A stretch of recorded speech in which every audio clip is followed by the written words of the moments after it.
Good morning, everyone, and welcome to the Special Committee on Elections. Just a reminder that yesterday's proceedings is up on the legislative YouTube site.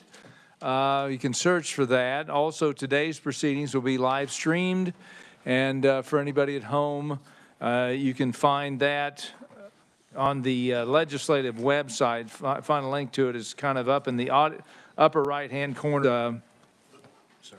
Okay. Up in the right-hand corner in the audio video section for State House Live and Archives, it should be there. Also, we will have for the committee, today's documents are on the S drive. For anybody watching at home, you can go to the legislative website, ks.gov. Across the top, you'll see a banner of menus. You select the one under committees, and then within that, the submenu for special and select. And from there, you will go down to the Special Committee on Elections, 2023 Special Committee on Elections, and that will get you there. So with that, we're going to get started this morning. We have first an overview of advanced ballot deadlines in other states with Elena Rutter. She's with our Kansas Legislature Research Department. And we'll turn it over to Elena. Good morning, Mr. Chair, members of the committee. My name is Elena Rutter, and I am a senior research analyst with the Legislative Research Department. In your committee materials, you should have a memo and a table from me with the mail ballot return deadlines in other states. All states offer some option for voting outside of a polling place through either absentee, advance, or mail ballots, and the terminology varies by state. In Kansas, the mail ballot return deadline, because of HB 2158 in 2017, the deadline is the third day following the election if it's postmarked on or before Election Day. Included in the memo is some recent legislation regarding this topic, and I would like to highlight that Senate sub for HB 2053, which provides for the presidential preference primary, set the return deadline for mail ballots as Election Day, the end of polls on Election Day.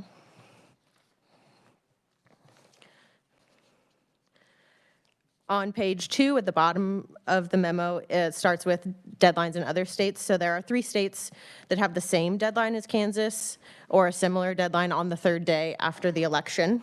And those states are Massachusetts, North Carolina, and Virginia. And then on page 3 starts the states with deadlines that are after Kansas's deadline.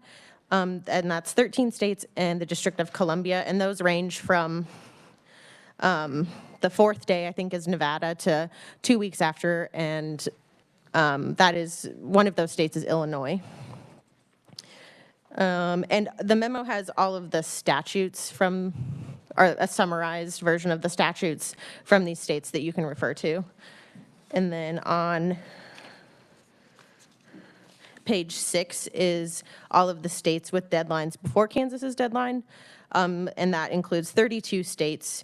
31 of the 32 states require mail ballots to be returned on Election Day, whether that be 5 p.m., 7 p.m., and when the polls close. 31 of those states required on Election Day, and then Texas is the outlier of this group, and they will accept mail ballots no later than 5 p.m. on the day after the election if it is postmarked before the polls close on Election Day. And then the state of Washington does not specify a deadline for their mail ballots.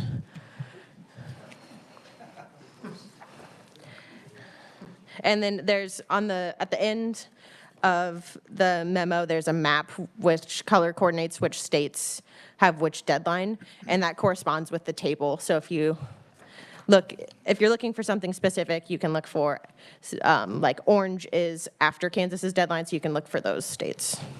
And I'd be happy to take any questions if there are any. That's very helpful. Committee, any questions? Vice Chair Proctor. Thank you, Mr. Chair. So as we talked a little bit yesterday, our our postmark requirement causes some issues with, having to discard ballots because we don't have proof that they were submitted before Election Day or election night. Do all these states that also have this requirement, this grace period, do they also require a postmark? Generally, yes. Okay. All right. Thank you. Senator Fasquedo. Thank you, Mr. Chairman. So for those states that allow for the ballot to be received after the election, but it's postmarked, is that to help with the U.S. Post Office mailing? And those states that you mentioned receiving those ballots after the election, how are they counted? I can't speak to the intent of why the deadlines were set after in these other states. I could try and find out if there's any testimony or anything available for those states. And as for the counting procedures, I'd also have to do some more research on that, and I can get that back to you. And Mr. Chairman, we know, like here in just the other day, I requested a certificate to come, and I requested it like 2 weeks in advance, and I just got it I live in Wichita, and so we do know that mail that's delivered from Topeka goes all the way to Kansas City first, and then it's mailed to Wichita. So keeping that in mind, that we want to, that time limit, it's, we have to consider the U.S. Post Office, their delivery as well. But my final question on this topic is, do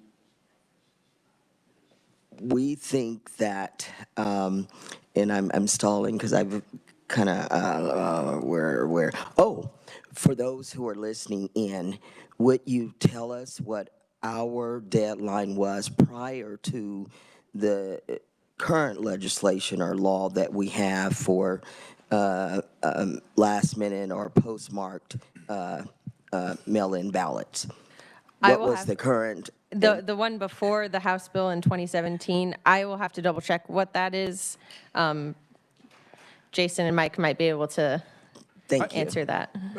Go ahead. Jason may have that answer. Yeah, Mr. Chairman, members of the committee, prior to the 2017 legislation, ballots had to be received on Election Day. By the 7 p.m., I'm guessing. Yeah, by the close of polls. Close of on polls. Election Day. Yeah. Senator Fasquedo, yes. Currently it's the end. Is it the end of the third day after, unless it straddles a weekend? Well, no, it would be but it has to be received by the third day after the day of the election, provided it's postmarked by the day of the election. And the time deadline on that third day would be the close of the county election office. Okay. Okay. Any other questions, committee? Seeing none, thank you, Elena. And I think that our next conferee can help us with a lot of this and a lot of the thought process. We have Keith Esau, who's a former state rep, and get his testimony on this 3-day grace period. Welcome to the committee, Keith. Thank you, Senator Thompson and committee. As most of you know, I served in the Kansas House from 2013 through 2018. I was chair of the Elections Committee in 2017 and 18 when we passed HB 2158, which instituted this 3-day grace period for receiving mail ballots.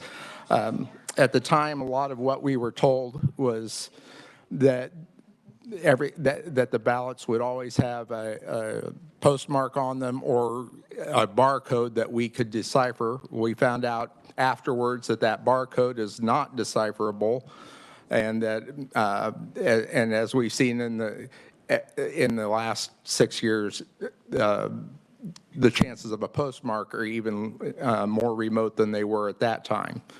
So you had testimony yesterday about a county that could not count any of the ballots that came in afterwards because none of them had postmarks. it's becoming an increasing problem that, with the mail, that it's not reliable to tell that it was mailed before the election. So, you know, we had good ideas that this would help the military. Well, it turns out that we have other things in place to help the military and overseas ballots, that they can actually do it electronically with the help of a poll worker, and it's very secure in the way they have it set up. So they don't have the mail transport problem that we were worried about having. Well, we also moved the deadline for requesting a mail ballot up a few days, so that they would have to be requested, I think it's a week before the election, so that there was time for it to get returned. All those things put together, basically, it comes down to there is no problem with people returning the mail ballot to the election office, even via the mail by election day. They can also drop off the ballots at any of the election sites that we in the same county. So if they're worried about it not getting through the mail, just drop the mail ballot inside of one of the election boxes that's in the county. A lot of this, the reason for removing this is also to increase confidence in voting. We have people who do not like seeing the counts change radically after the election night. I mean, they expect the provisional ballots and those to change a little bit, but like in Johnson County, every day we're seeing hundreds of ballots being added, and it just makes people nervous that somebody was stuffing a ballot someplace, even though those were mail ballots that they could count. Returning it to the close of polls on the election day just makes it secure for everyone. Everyone knows that they need to get it in. You know, if you have a mail ballot, fill it out and send it in right away, and you won't have a problem. So my urging is to remove this 3-day grace period and return to something so we have a standard for all ballots to be in the hands of the postal or of the election workers on election night, so that we know all the ballots that we're counting at that point. And I'm happy to stand for any questions. All right, thank you, Keith. Questions, committee? Senator Fasquedo. Representative Esau, once a rep. Gracious, thank you. Once a senator, always one. So with that deadline, if we do away with the grace period, what would be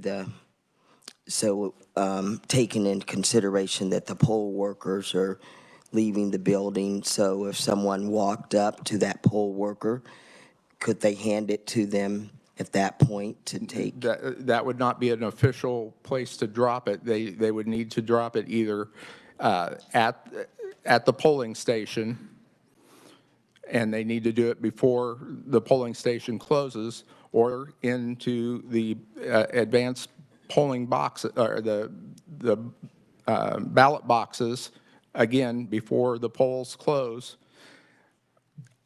They could be standing in line, I guess, if there's a line, and they're still accepted, because it's like any voter standing in line at the close of polls still gets to vote. But beyond that, it has to be in the normal close of business that we have for every other voter in person, or yeah. So, Mr. Chairman, would that ballot that they're handing, it's usually in an envelope, perhaps. Right. So would it be transported like that, accepted, or would they have to take it out and feed it into the machine? No, it would be treated like the provisional ballots. It would be put in as one of the perfect provisional ballots and be counted that way. Okay, thank you, Mr. Chairman. Any other questions, committee? Oh, yeah, Vice Chair Proctor. Thank you, Mr. Chair. So, first of all, thank you for coming here to the committee. You know, it's hard to admit you pass something, you kind of want to take it back. I can sympathize, Mr. Chairman.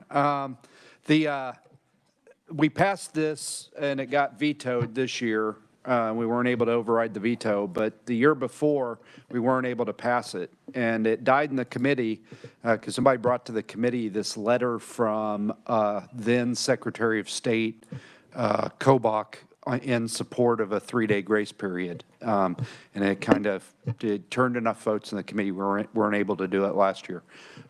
Can you speak at all to what his rationale was at that time? Or, because, you know, I'm trying to kind of clear the air on this, that everybody's now in favor of going to election night.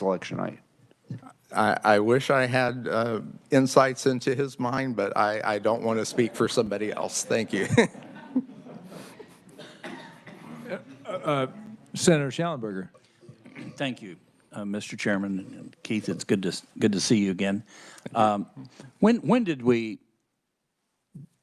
a 3-day grace period before or after we started voting, advanced voting, the way we do it now? I don't know when advanced voting came along. It was after.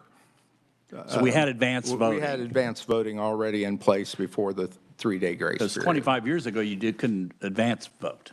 Yeah.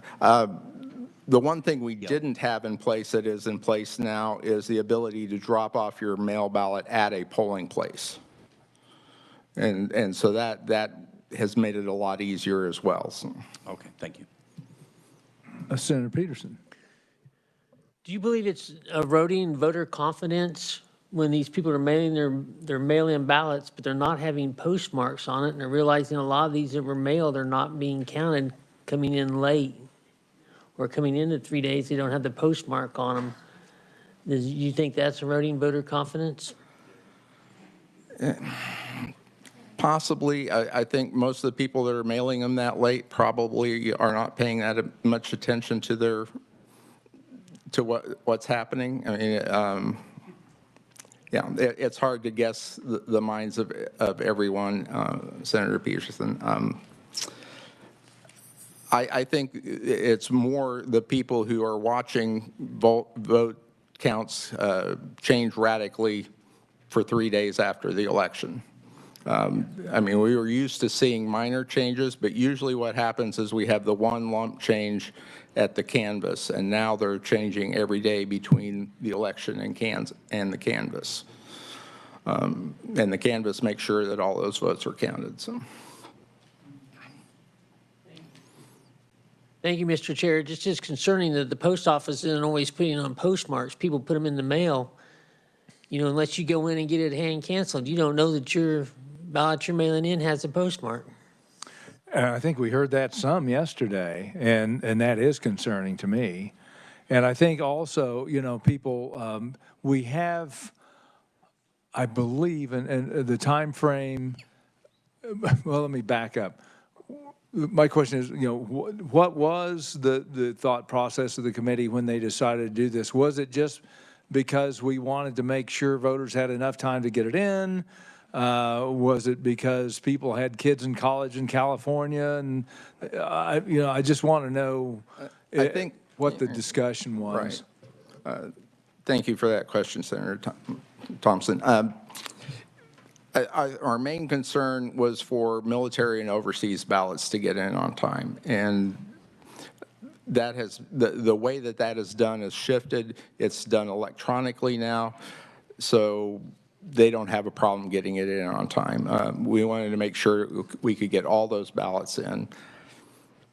And it's turned out that that's not the issue, and so we really didn't need the 3-day grace period for that. I think they have 45 days now from that. Right, I believe. They get their ballots sooner than other people, but because of the secure electronic means we now have for them to vote, their ballots are in instantly. They don't have to be spend 2 weeks traveling from halfway around the world. Makes sense. Vice Chair Proctor. Thank you, Mr. Chair. Yeah, and I believe what we heard from Brian Caskey yesterday is that those military and overseas ballots have to be in on election night. So that, you know, the 3-day grace period doesn't even apply to them. But what I was going to ask, another thing that we heard from opponents of removing the grace period last year and this year was that we were going to be disenfranchising tens of thousands of voters whose ballots came in after election night. And, you know, the Secretary of State last year gave us numbers that were like in the thousands, you know, 2,000 or 3,000 that came in after election night. Do you happen to recall before you passed this law how many ballots were not making it in by the 7 p.m. election night deadline? If I recall right, we didn't keep track of that before we passed this law. So if we did, the research department would have that information. Unfortunately, not me. Yeah, I imagine people would just change their behaviors. If we told them they had to be in on election night, they'd just get it on election night. So, yeah. Okay. Thank you. I know everybody's enthusiastic. So we can move along. We'll have to keep it quiet for the conferees. Thank you very much. Yeah, I think that's a good point in that, you know, we set the rules. People have to follow the rules. I know in Johnson County, I think we have 16 advanced voting locations. So there's all sorts of places they can go to vote. If I'm not, you know, anybody correct me if I'm off on that number. So it's not a matter of getting to vote. So your concern, just to be sure, was about the military and our men and women serving in distant locations, and which seems to make total sense. Any other questions, committee? Seeing none, thank you. I appreciate it, Representative. This helps us because that was our big concern this year. Is everybody have everyone has the same endpoint for the election, because I know we looked at what happened in other states where votes kept coming in, election results kept changing, and I do think it erodes voter confidence. So we appreciate your testimony. Give us some background and history on the thought process. And it is hard to come up and admit, hey, we made a mistake, but I appreciate that. It takes a very big man, very big person to do that. So thank you very much. And thank you for the opportunity. Okay. We are running a little ahead of schedule, and I know our next conferee is here. Let me look at the time here. You know what we might do is just go ahead. I don't know how long the presentation is going to be, Greg, but I hate to take a short break. Can I have 5 minutes because I'll have to get 2 people to come on early. Tell you what, why don't we do this? Why don't we go ahead and take a 10-minute break, let you get organized, make sure our IT guy has the presentations ready to go. And then we'll start back at 5 after 10, just a couple minutes ahead of schedule, and that way we're not messing with your problem. So committee will recess for about 10, 12 minutes and start back at 5 after 10.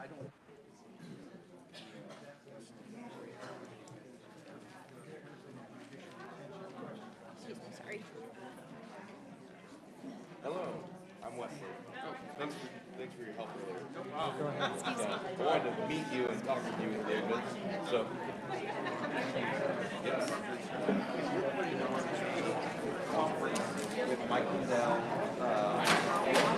you'll get a chance to meet them. Yeah. Okay, when is that?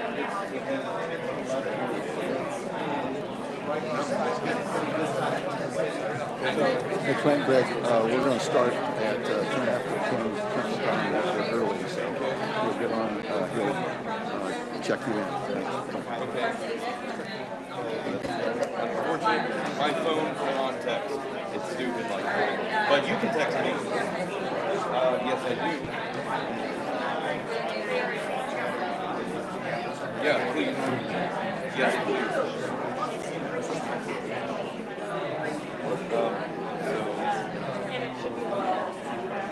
So it's 993.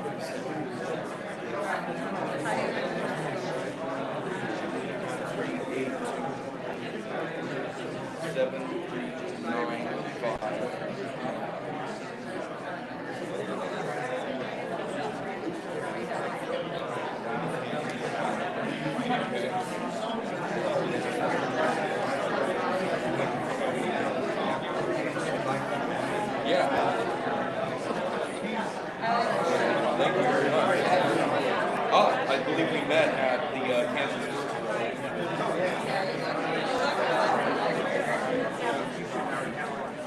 I do believe since we, so please do send me that text.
Okay.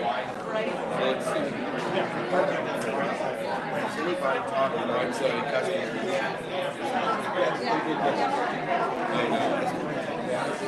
You know what? My phone service is stupid. The picture you sent didn't count. I thought there was supposed to be, I don't know if they sent two sheriffs or a sheriff and supervisor and one that's got and how it works.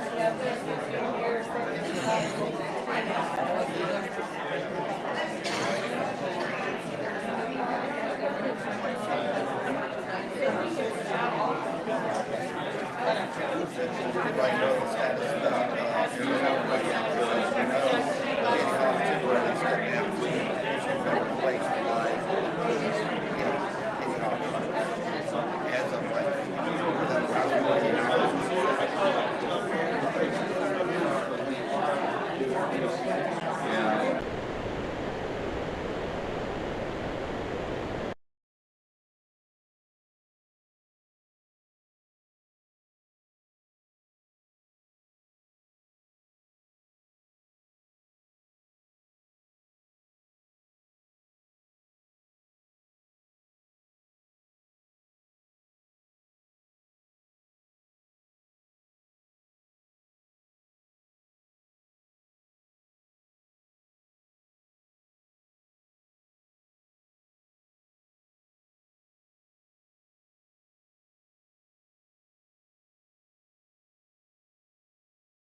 I need a gavel.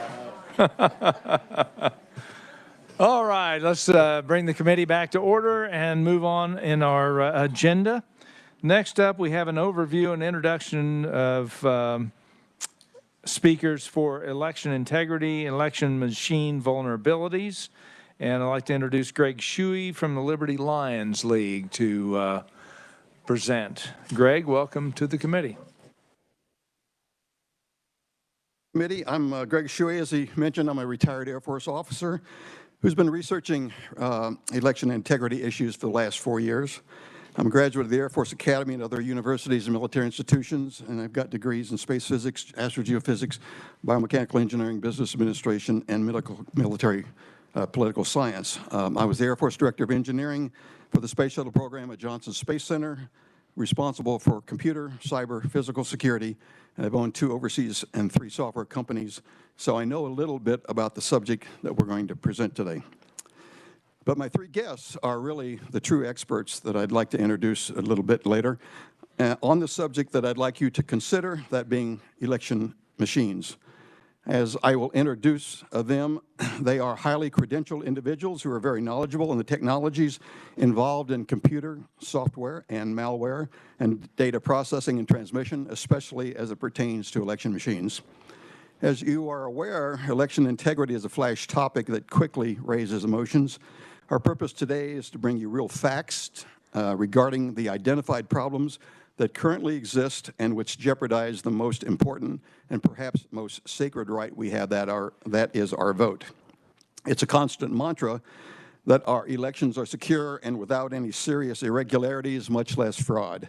And anyone who dares to say otherwise is attacked and countered with the claims that they have no proof of election problems.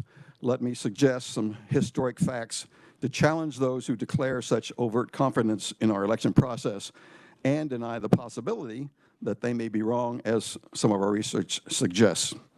On 14 September and 25 December of 2015, 2 of the biggest shock waves ever felt by man occurred, so big that they literally vibrated everything in the universe. Now, I seriously doubt if you felt or knew anything about these, because they were caused by gravity waves caused by the merging of 2 sets of black holes trillions of miles away. The fact that you didn't know about them or didn't feel them does not mean that they did not occur. They were recorded by multiple scientific research centers around the world as facts. For thousands of years, man has believed that various gods controlled everything we could not explain. Before Magellan, people believed the world was flat. Before Copernicus, they believed the Earth was the center of the universe. And even when Copernicus proposed a mathematical heliocentric model of the solar system in 1543, it was Galileo in 1610 who proved it to be true. Well, why did it take 67 years for people to see the truth? Because they were uninformed and were easily led by those who declared themselves to be the authority who professed the truth based on superstitions or, at best, bad science. The point I make from these historical references is that merely by declaring election machines are perfectly safe, in the absence of forensic investigation proving such, does not make them so. Nor does disregarding actual investigations that prove the machines can flip, delete, or add votes. Since contractual requirements of machine companies prohibit any investigation whatsoever of what is inside the machines, how they operate, or what is the machine code that is used in the election process, there is no credible way, and certainly no scientific way, one can unequivocally state that the machines are safe to use. We are therefore forced to trust the word of those who want to ensure that machines are used in our election process, and they are trusting the word of the suppliers who want to sell them.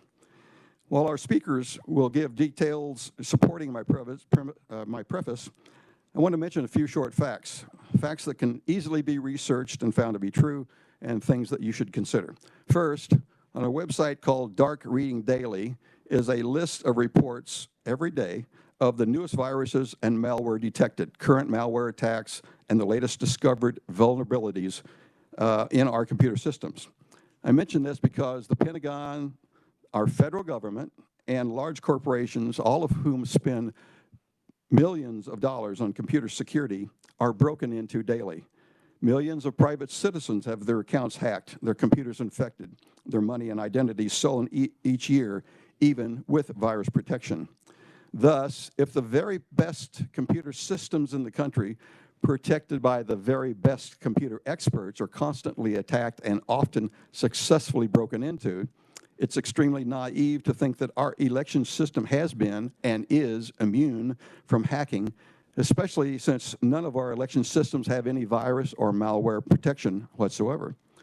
Second, serious investigations by experts like Professor A.J. Halderman and others whose tests and testimonies have been used as expert evidence in election trials have shown that election machines have many vulnerabilities and that they cannot be resolved so as to provide 100% assurance of election integrity.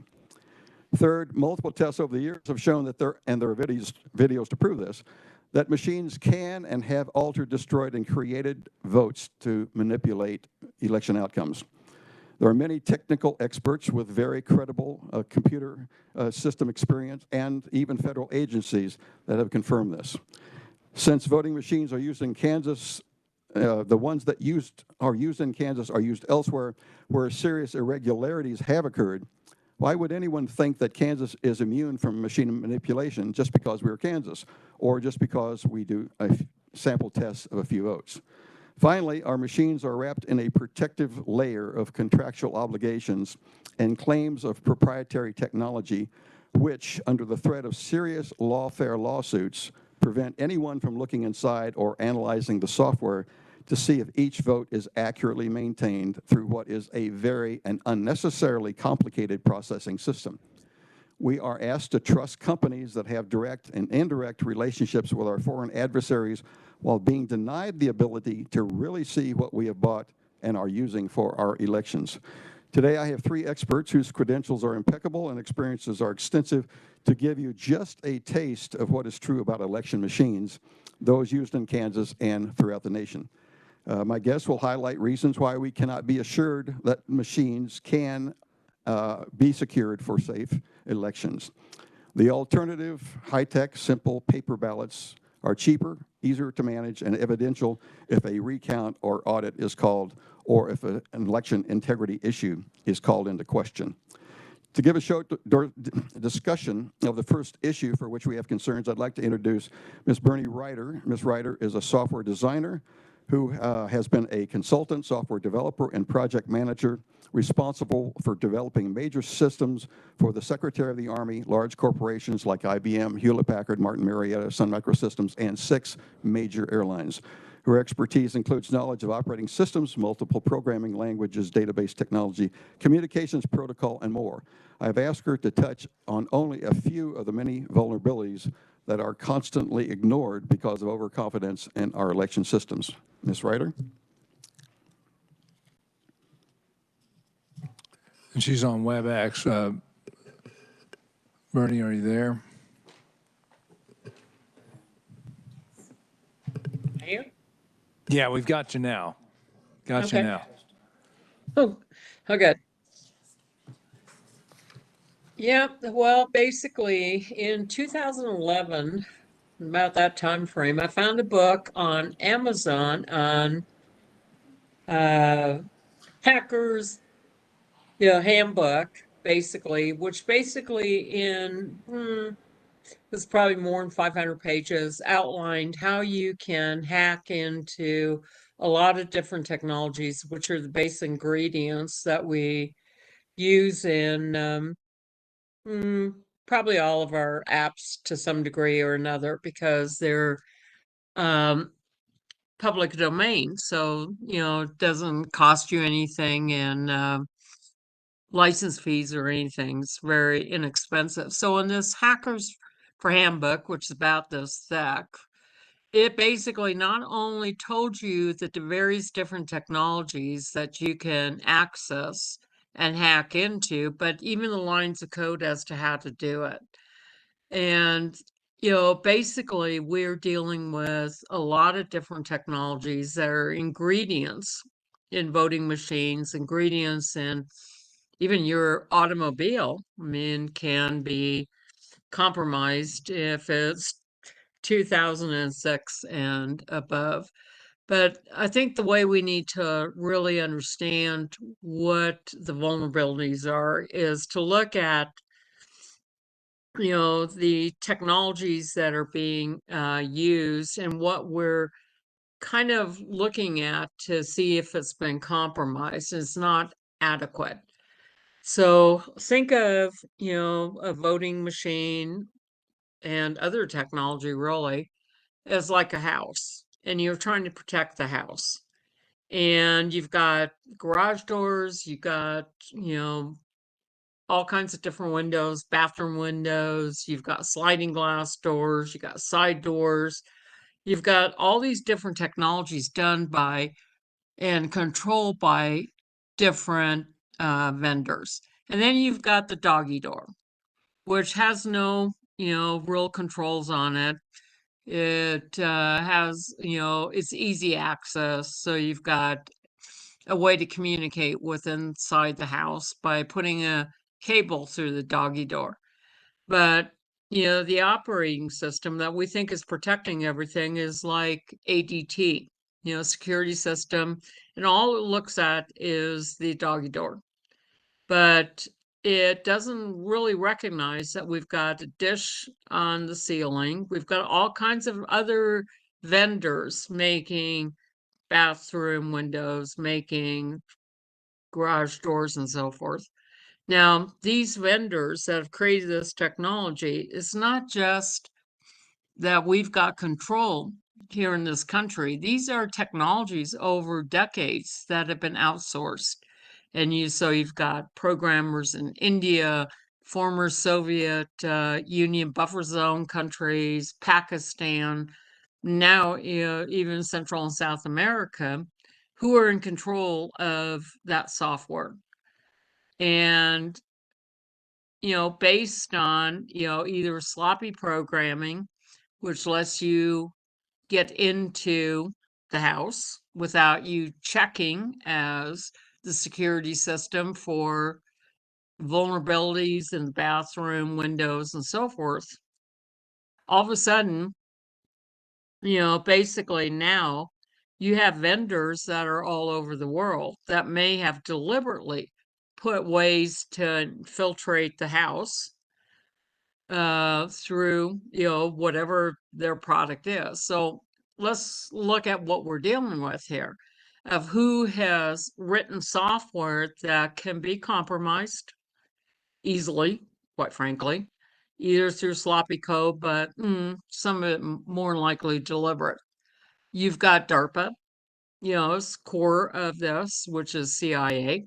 You have the military industrial complex that does, things under contract. You've got Silicon Valley also doing things under contract. And now you have an unknown quantity, which is basically programmers writing software that can be compromised deliberately or non-deliberately, in countries that we don't really have a lot of control over. And yet, from probably late 1990s on, when the Y2K problem came about, I started to see a lot of companies basically moving their source code to India, to Pakistan, to other countries. And that's where the control went, which we have no control over and no way to really figure out, where the vulnerabilities are and how you can get into your systems. Now, if you look at the voting aspect, all these ingredients that are coming from different vendors from a influence in terms of lines of code that can be compromised, some deliberately, some just bad code, is coming from all over the place. Now, the second aspect that is complicated here, which makes it simple to change what we're dealing with and the data and so forth, is the programming languages that are being used and the other technologies that are being used. Back when, I dealt with writing software, um, it was complicated, tried to discern what the data was and so forth, because it was not stored in anything that you, the human being, can decipher. And so where things moved over the last couple of decades is everything can be read, by a human being, and including lines of code and what you're asking the database to do. If you've got a person that understands Python, Java, depending on the programming language, they can see line for line what the computer is about to, act on. And therefore you can pause it and add lines of code that change, let's say, a vote, change how you're evaluating something, introduce new lines of code, and the original lines of code won't come back into play until you reboot, that computer. So you basically have reprogrammed the lines of code. The computer is going to line by line decipher and change what the original lines of code are. So there's, very easy ways that the current technology can be compromised. You just need to have programmers that know the programming language. Could be Python, Java. Those were kind of the trendy ones. If you know Java, it's easy to interpret, Python, and be able to introduce new lines of code, introduce a change, even how you talk to the database is now in human readable form, which before wasn't the case. So you just say, select star from the database, where here's the criteria. The vote went for Trump, the vote went for whomever, and rewrite what that database record is and basically put a database request through SQL back to change it. It is not complicated to do. So basically, you're dealing with, from 2006 and newer model of cars can be taken control of external from the driver. So these are all, we're basically working with similar technologies. So it's trivial to take control of the voting aspect of things. These are technologies that are using ingredients that all are compromisable one way or another.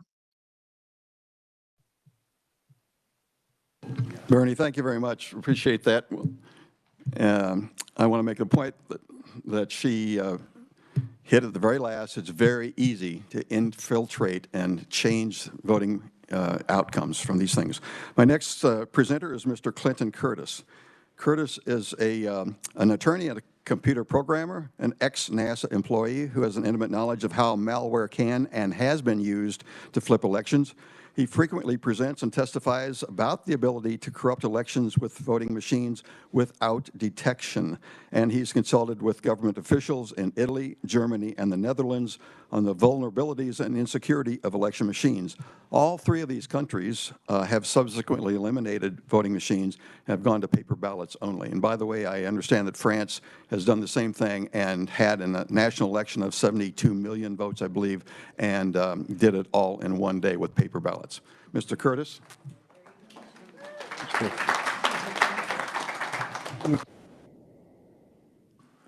Ms. Curtis, are you there? Yes, can you hear me?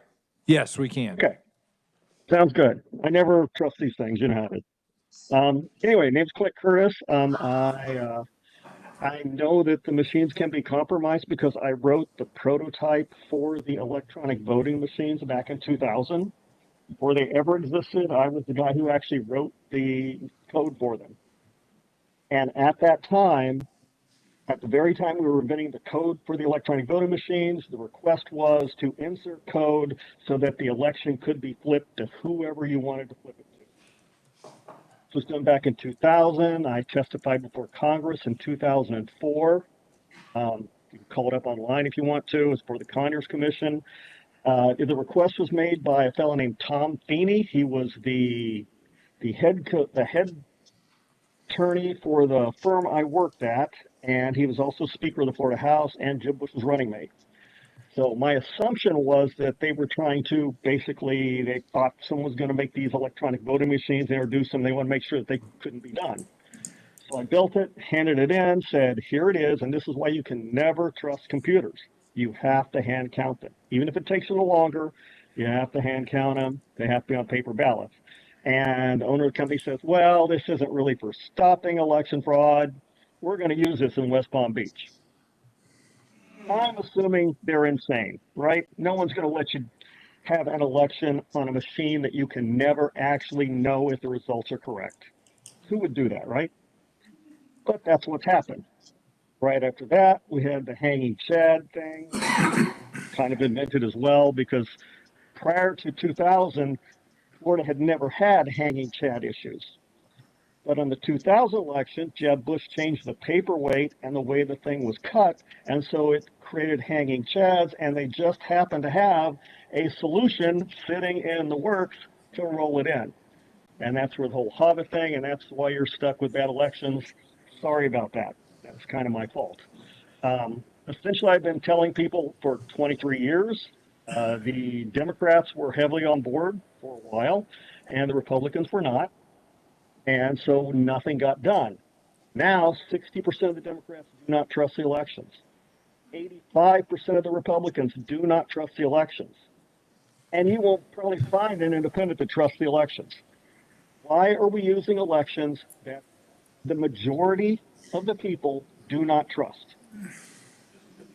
Beyond just the software issue, and if you want me to come and demo the whole thing to you, I can, but beyond the software issue, there's a lot of layers in there that allows things to change.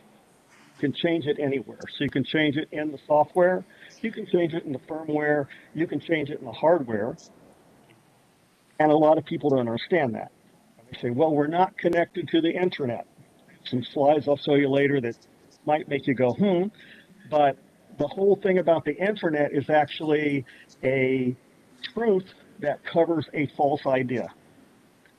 The internet, as people see it, is FTP, HTTP. It's a simple protocol. It doesn't mean because you're not connected to the internet, you're not connected to a network. Back in the old days when I was writing for NASA and such, we would actually network through your house wiring. I don't have to connect to anything. If you plug me in, I can talk to the computer in the other room. I have an antenna, I can talk to a computer in another state if I bounce it properly. So that's not really the issue. The network is there the minute you plug it in. Some people have questions about that, but you can actually go to Best Buy and for $25, you can buy a set of networkable systems that will allow you to plug into your wall outlet and run and hook your computers up directly through your wall outlet. Wireless needed, nothing else needed. It's actually a fairly safe system as long as no one knows how to get into it. That's one thing. There's also microwave technology. We were communicating with microwaves well before we had internet. I think the first one was 1930s. They communicated across the English Channel with it. We communicate with Bluetooth. If you have a Bluetooth, you may not know how far that goes anymore. It used to go like 20, 30 feet. It now goes 2,500 feet, and there's one out there on the market that they're going to be putting out that goes 5,000 feet. So a mile away, you can do something with Bluetooth that you couldn't do otherwise. That's all theoretical, right? Where's the proof? Where's something actually happened? have the article up, but you can Google it. If you Google CIA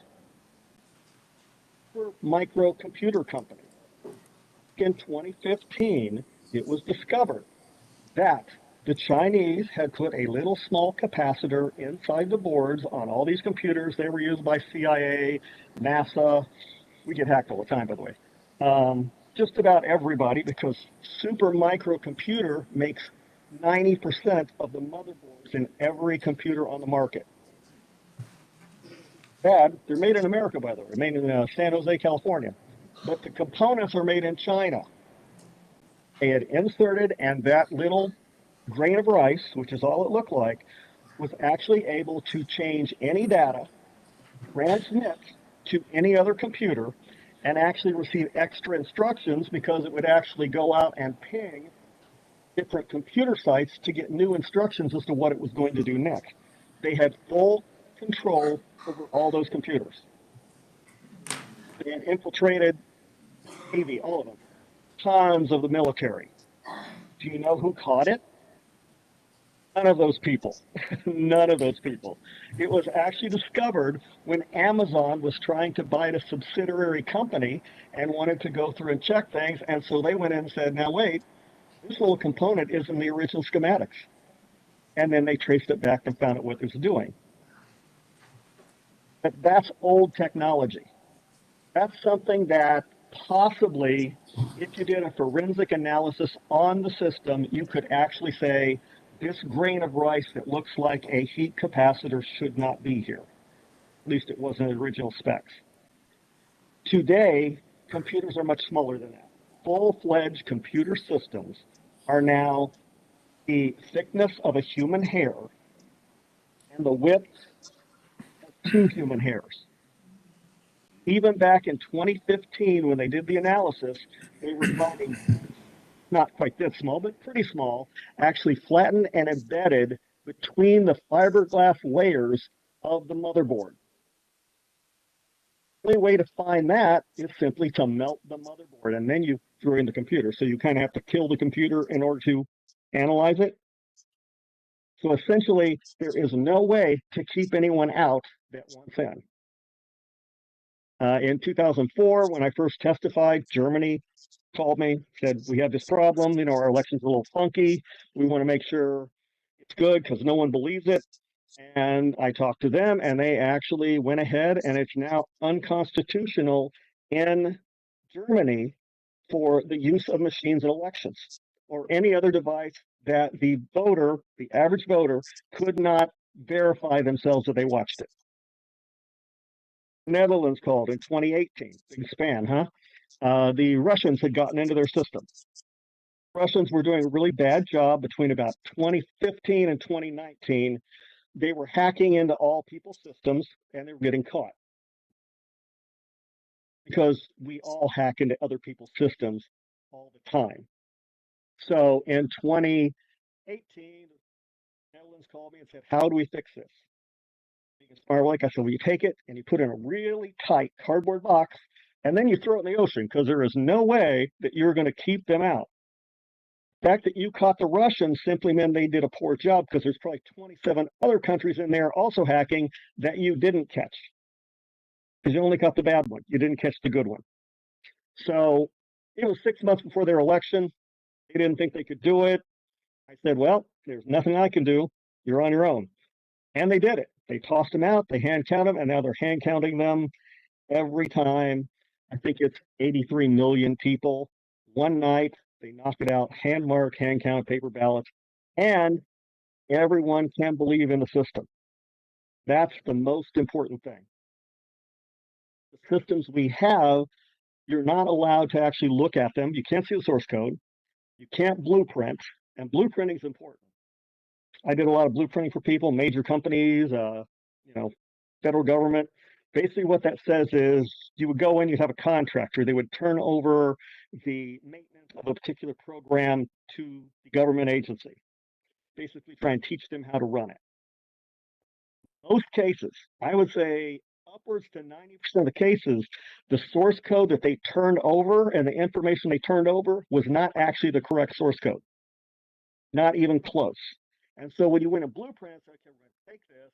I'm going to compile it under your standards. I'm going to compare it binary for binary, which you can do. Hey, You can Clinton. find out that it's not right. Yeah, I know what's wrong.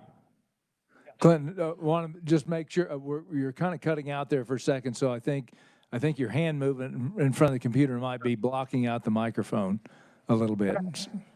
Yeah. I'm not actually Italian, but I talk like I am. Understand? the I do the same thing. So the Netherlands, anyway, 2018. What part did you hear? I think we got most of it. Maybe back up a couple sentences or so, and I think we'll be okay. Okay, don't know where that is exactly, but essentially they recounted it. And we went to binary. That's what we're talking about. Blueprinting a system. If you blueprint your system, you will know if the source code that they gave the Secretary of State, which they never do anything with, nor could they really, they're really able to do anything, but you would be able to know if that source code matched what was on your machines. I'd be willing to bet it doesn't, especially considering they do updates all the time, and updates would alter everything. Absolutely everything. If you ever had your computer update on you, especially when you don't want to, and you come in and now it's broken. Well, the only reason it's broken is because the update didn't fit just right. So that happens. But there's no way to actually secure elections with computers. And people understand that. And that's why people don't believe it. The key is to believe it. Beyond that, the program I wrote back in 2000 for Representative Feeney, actually the request was to make a system where you could go in and you could either touchscreen or use a scanner. Any sort of computer is exactly the same, right? Exactly the same. Doesn't matter where you do it because it's all a matter of what function you make happen. So if you want to touch a button on a screen to make it flip, you can do that. If you want to send an impulse, you could do that. If I want to send a single letter over a Bluetooth, perfectly fine, whatever. Because what you see on the computer is only what I let you see. It's like a video game. Think of it as a video game. When you're playing a video game, you're not really shooting a monster, right?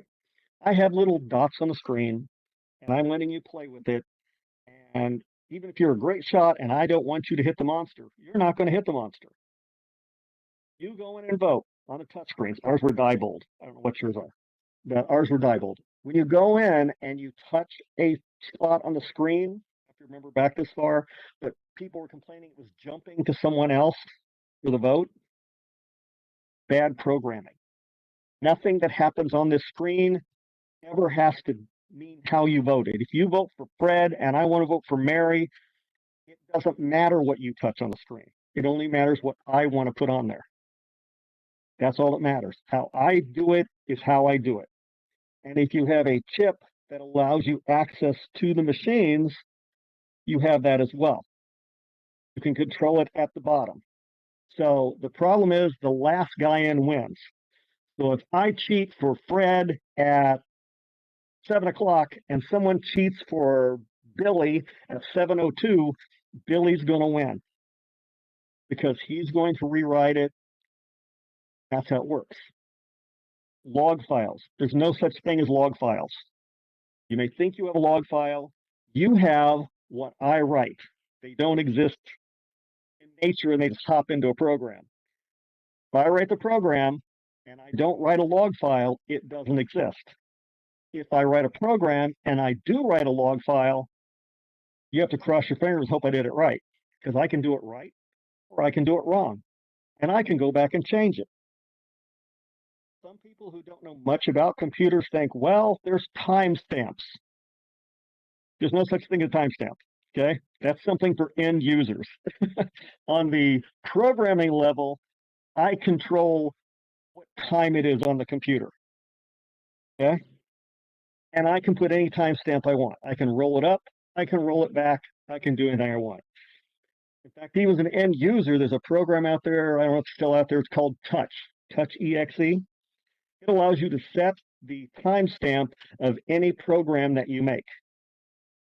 So that if you want to say you made it a year ago and you use Touch, which doesn't leave a fingerprint, by the way, it will give you your origination date of that timestamp. So nothing is real on computers. It's only what we decide to give you. And the fact that people believe in them just amazes me. They work fine for things you can check. So you can check your bank statement. Has your bank ever made an error? You could fix that, right? But if that computer program makes an error, you cannot. And if someone comes in and flips it, you will never know. I have some slides. Do you have those slides? Do we have the slides or IT? I don't think we received any slides. You could share your screen. Yeah, I'll try that then. Share Okay, screen. let's do that. And then make sure we get the slides sent so that we have it in the record for the committee to see. Share application. No, that's that one. That's the Bloomberg computer hack thing. Let me see if I can find where that is. That is right here. Matching votes. Okay. Can you see this at all? Let's make sure we put him back up on the screen so he can share it. Not sharing? Let's try again. Hold Share on again. just a second. Yeah, we can't see you. Share. Let's try It's the that. beauty of technology. It There can we be go. good. We're can be bad. almost there. You see it? I don't see it. All we're seeing is a committee. Do you have our IT guy here? Okay, let's try it again. Hold on just a second. So once somebody starts talking, the camera will cut over and cut the share. So, Oh, so they can't share their screen. well, he'll That's a bad just have to reshare it. If he, what's that? He'll just have to reshare it. Oh, have to. And then we'll be quiet and it'll stay up, if that makes sense. Oh, okay. If Say I that talk, does again. it kill So it? say that again so he hears what you're saying. Okay, so go ahead and share it and continue your presentation, and we will try to not make noise into the microphones and cut the share. Okay. Okay. Here you see, apparently when I talk, it cuts it out too. That makes it a Yeah. little unuseful. Could I send it to you and you could put it up? Would that be efficient? Well, I don't know if we can do it fast enough. That's the Oh, thing. okay. Leanne would have to upload it, and we'd have to go through all that process. Well, how about I talk to it and then I send you the slides later? That would be fine. That way we'll have it in the record. Right. We'd Now hope let's do the we had hoped to get it prior to the committee meeting so that we could see it. I did send it in, but I don't know. If I don't know it's who made it. hold- Okay. if it's Okay, your we're ready? if Greg said if it's the Texas presentation, it's in Greg's report. That was Mr. Shuey said that. Okay. Well, I will just talk to it and then you can find it if you can find it. How's that sound?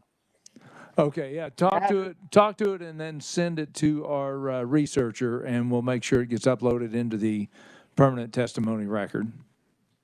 Okay.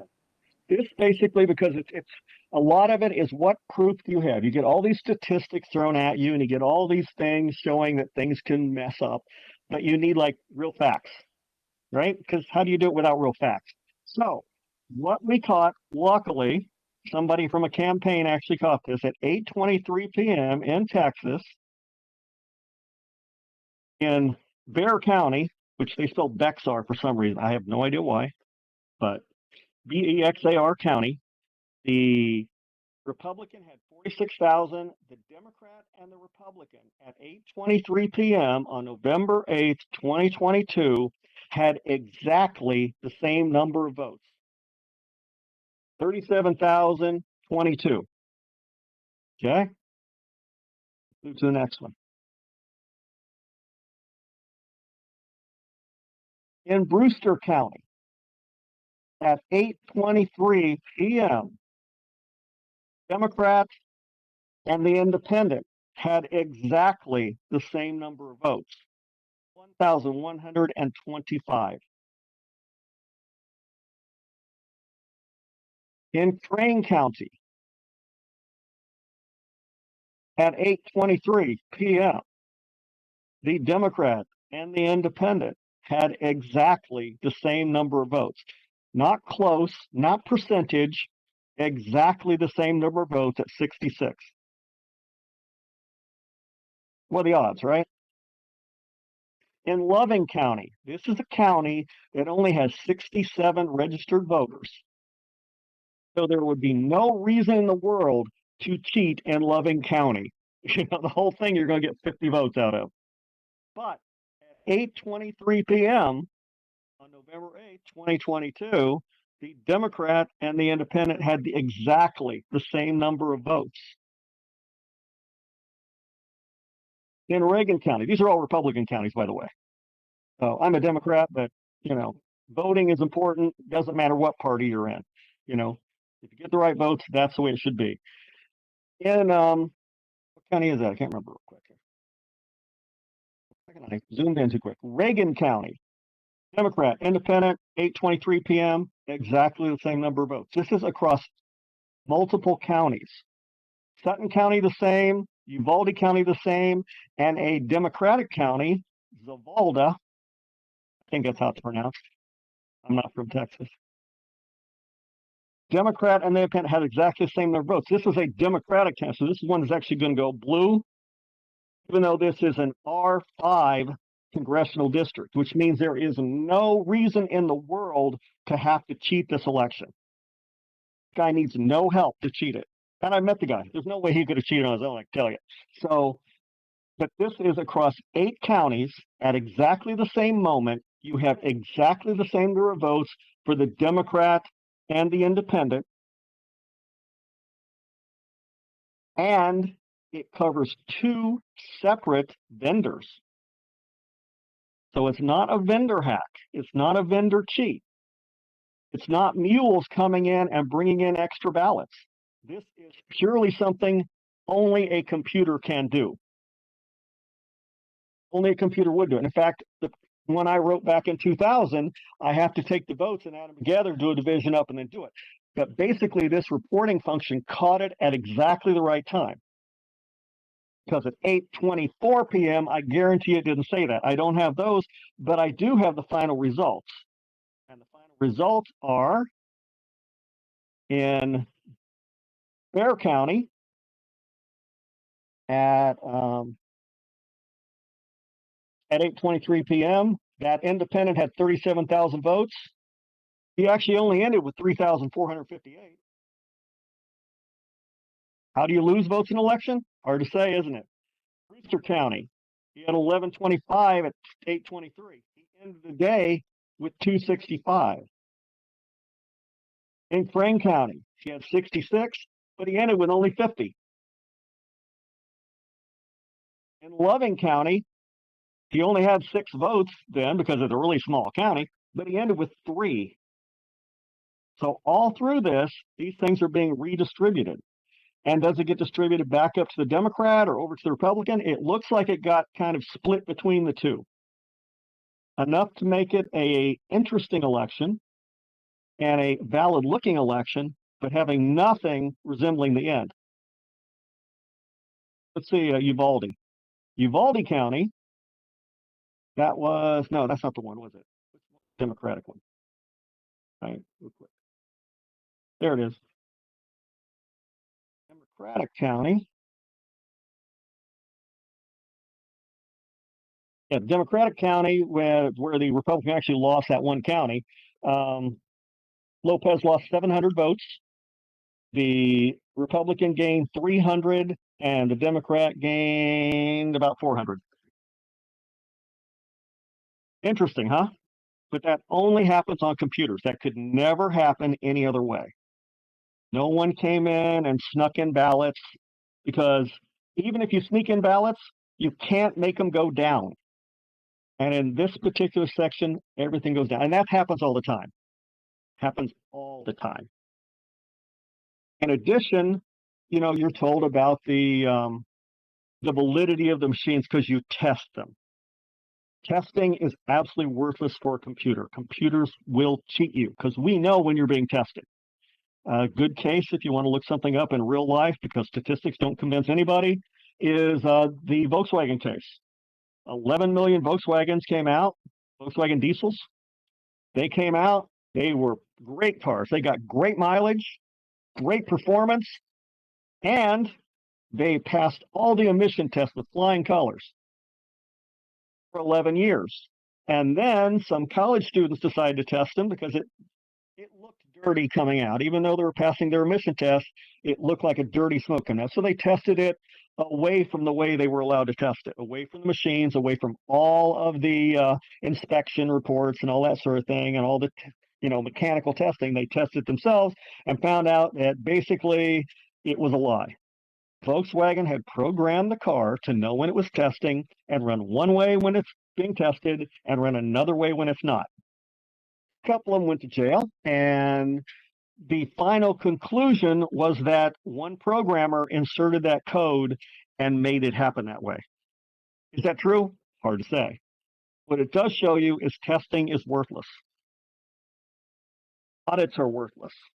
If you go to almost any of the cases where someone has demanded a recount and that recount has overthrown the election, particularly when it's in Georgia where a person came in last and in their particular precinct, they got no votes at all, including the wife and the husband.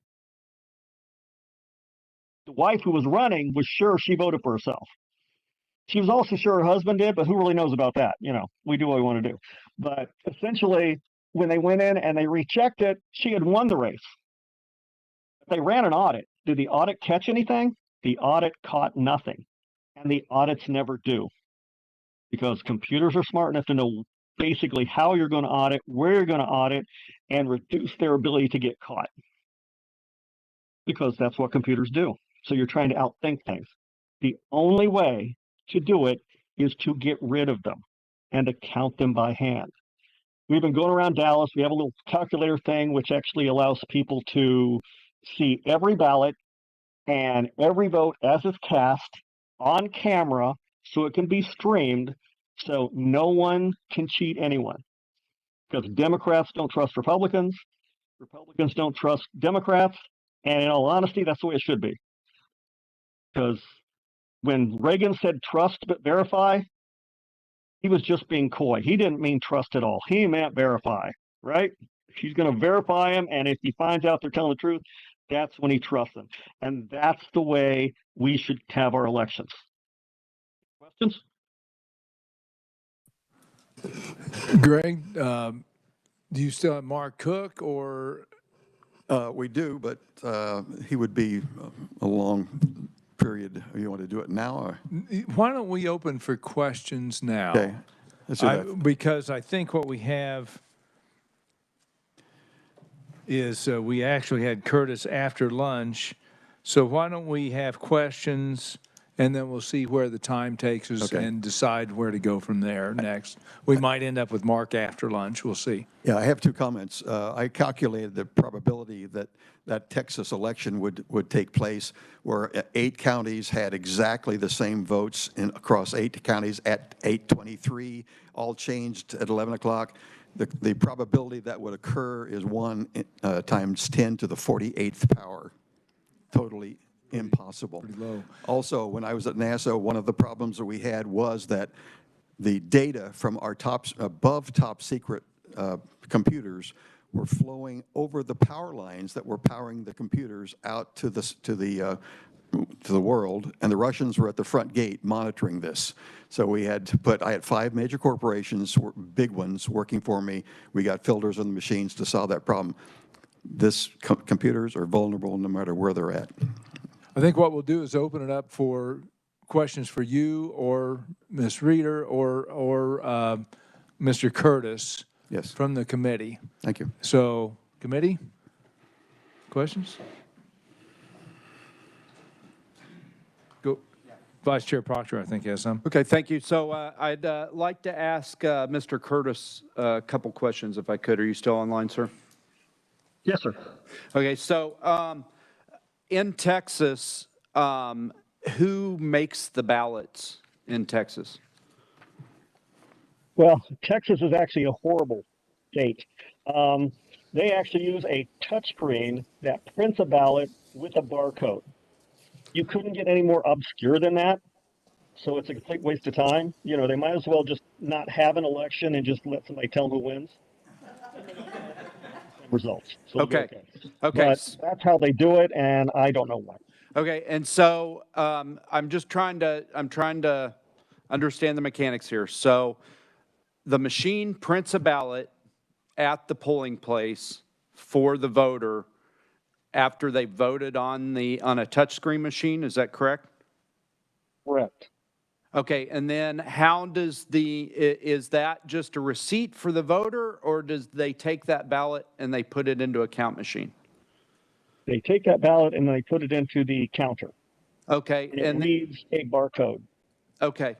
And then how are the vote counts from the vote count machines transmitted to, do they go straight to the Secretary of State, or do they go to the counties and then the counties send to the Secretary of State? How does that work? The counties actually download them on flash drives. So if you could like walk through and look for every possible vulnerability, Texas does it. So they then download them on flash drives, and then the clerk takes them into the county, who uploads them to the Secretary of State. Okay, so that paper receipt that the voter has that shows how they voted, is that retained after the election? Is that audited? How's that work? I don't know what their process is after that. Okay, so the reason I'm actually from Florida.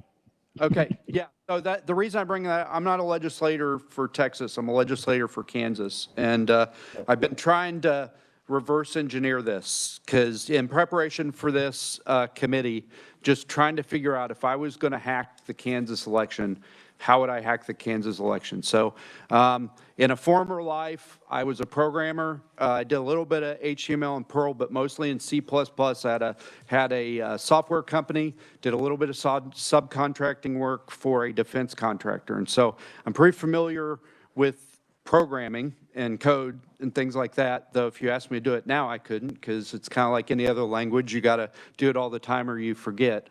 But I've been trying. Yeah, I'm sorry, sir. It'll come back to you. Yep. I don't plan on going back to it. But so I've been trying, I went around to a bunch of different elections offices in the off season here, everything from Johnson County with 600 precincts to Waubonsee County with 7,000 people. And so I've been, like I said, I've been trying to reverse engineer this. And I could create a scenario where I got into the software company that develops the software. I could create a, and that would hack some of the counties because they all use different vendors. I worked through, well, I could go to the counties, but there's 105 of them. Or even just the big counties, but then, the bigger counties, as we heard from the auditor, they got more money, they can do more security on their machines.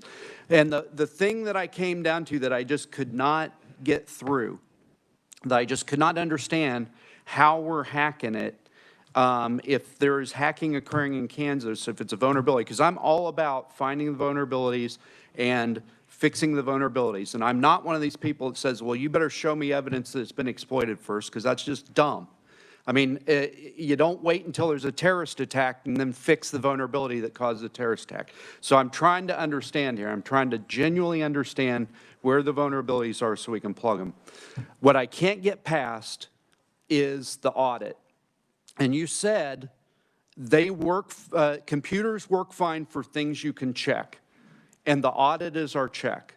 And I acknowledge, we talked yesterday, some counties are still using the ballot images. That's a vulnerability. We're going to fix that next session so that every county is using paper. But a lot of big counties do. Douglas uses paper ballots to do the audit, the original ballot. Not Sedgwick, Shawnee County uses them. And a lot of the smaller counties use the actual paper ballots. So you said something that I'm just, it's not how it is here. And so I need you to help me figure out how somebody could defeat this so we can plug the hole. You said that hackers know what we're going to audit before we ever have the election. But the way that the Secretary of State's office picks the audit races is they go in a big room after the election with paper bags, with little slips of paper for each of the races, and they just pick them out. And then they go audit. And the counties, you know, every county has a different process for it, but they're similar, and they're done after the election has been held. So, and then, you know, a lot of the counties, and again, I acknowledge that some are still using the ballot images, and we're going to fix that, but a lot of the counties are using the paper ballot that the voter voted on. And, you know, not every county here uses the touchscreens. My county, Leavenworth, we fill in the little circles. Douglas County, the 5th biggest county in the state, they fill in little circles. The voter fills it out themselves. So I've got the paper ballot. How can I cheat and change the count in that machine and it not show up when I look at the paper ballots and I count and I compare to the vote count that I got out of that precinct? Okay. Were you a programmer or a designer? I was a programmer. I wrote software. I wrote several software programs myself. Just a little designing. Just a little designing. Basically using a computer logic to design with. Let's say I have 500 items, right? And I know I have these 500 items. Do you actually differentiate between rural and cities as to how many you get of each one? I'm sorry, you're going to have to ask that question again. I don't understand the question. Do you differentiate when you do your random draw so you get so many rural areas and so many city areas? So the way that the Secretary of State's office does it is for the entire state, and every state house race, Senate race, statewide race has an equal chance of being drawn out, whether they're rural or they're urban. And then in each county, they're doing a similar randomized process for their precinct, throwing out precincts that have like 3 people in them, you know, the big precincts. But so they're drawing randomly out of their entire county. So it's, you know, whether it's an urban seat or a rural seat, it has an equal chance of being drawn. Okay, so you don't differentiate. So there's not 2 paths I have to look at. I don't have to look at the rural draw and the city draw. I have a group draw.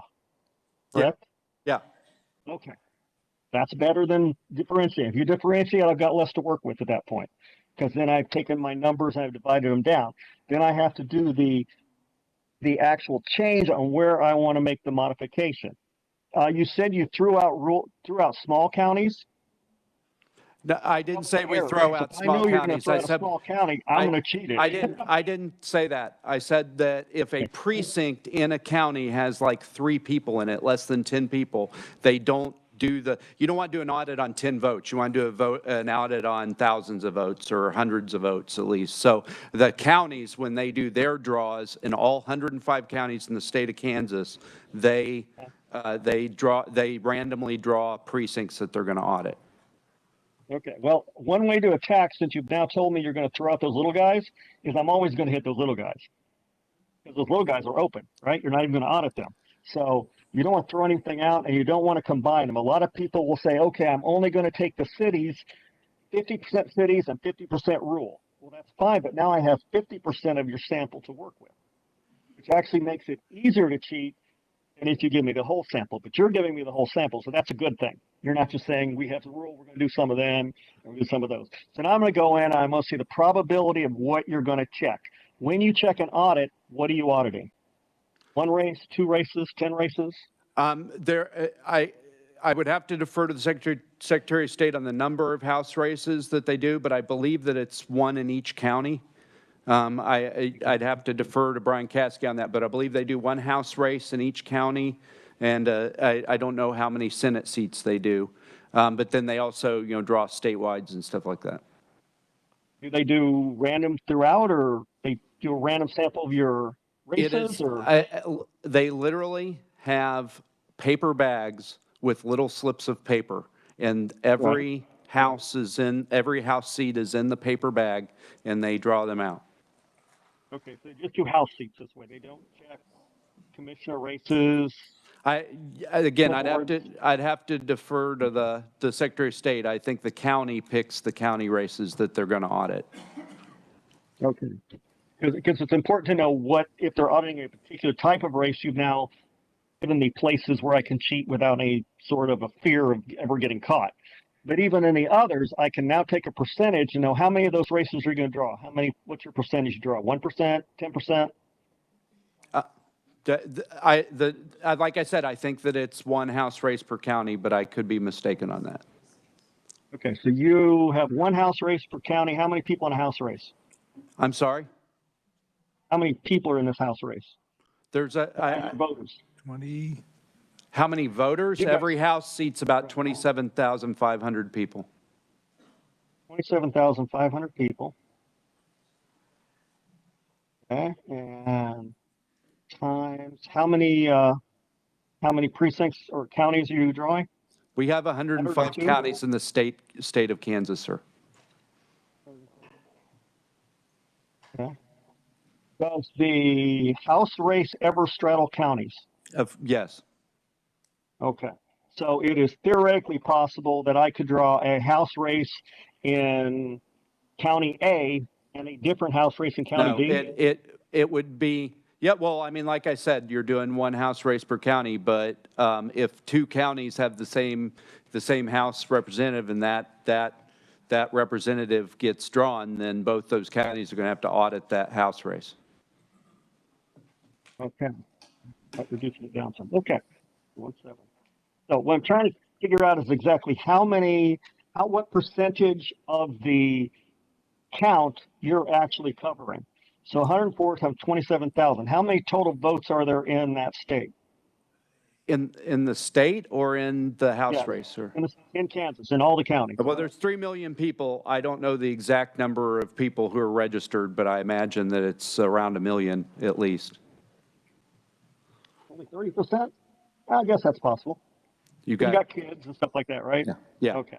We also have a say 1 large million. military population here that votes in other states. Oh, okay. That's confusing. Okay. So 27,000 times 100 divided by. So if I have you correctly, you are auditing 25% of the ballots that are cast. Is that correct? When you audit a precinct, we audit 100% of the ballots in that precinct. When we audit a House race, we audit 100% of the ballots in that House race. They look at the ballot and compare it to the count that came out for the election. Because if you got 27,000 voters in that county voting in that House race, and you have 100 counties, and you only have 1 million votes, you're auditing 27% of your election. That's a lot. Okay. So again, I want to ask generally they audit like 3%. Yeah. I want to be very clear on the question I'm asking. Okay. The question I'm asking is, you hacked the machine. Theoretically, you hacked the machine.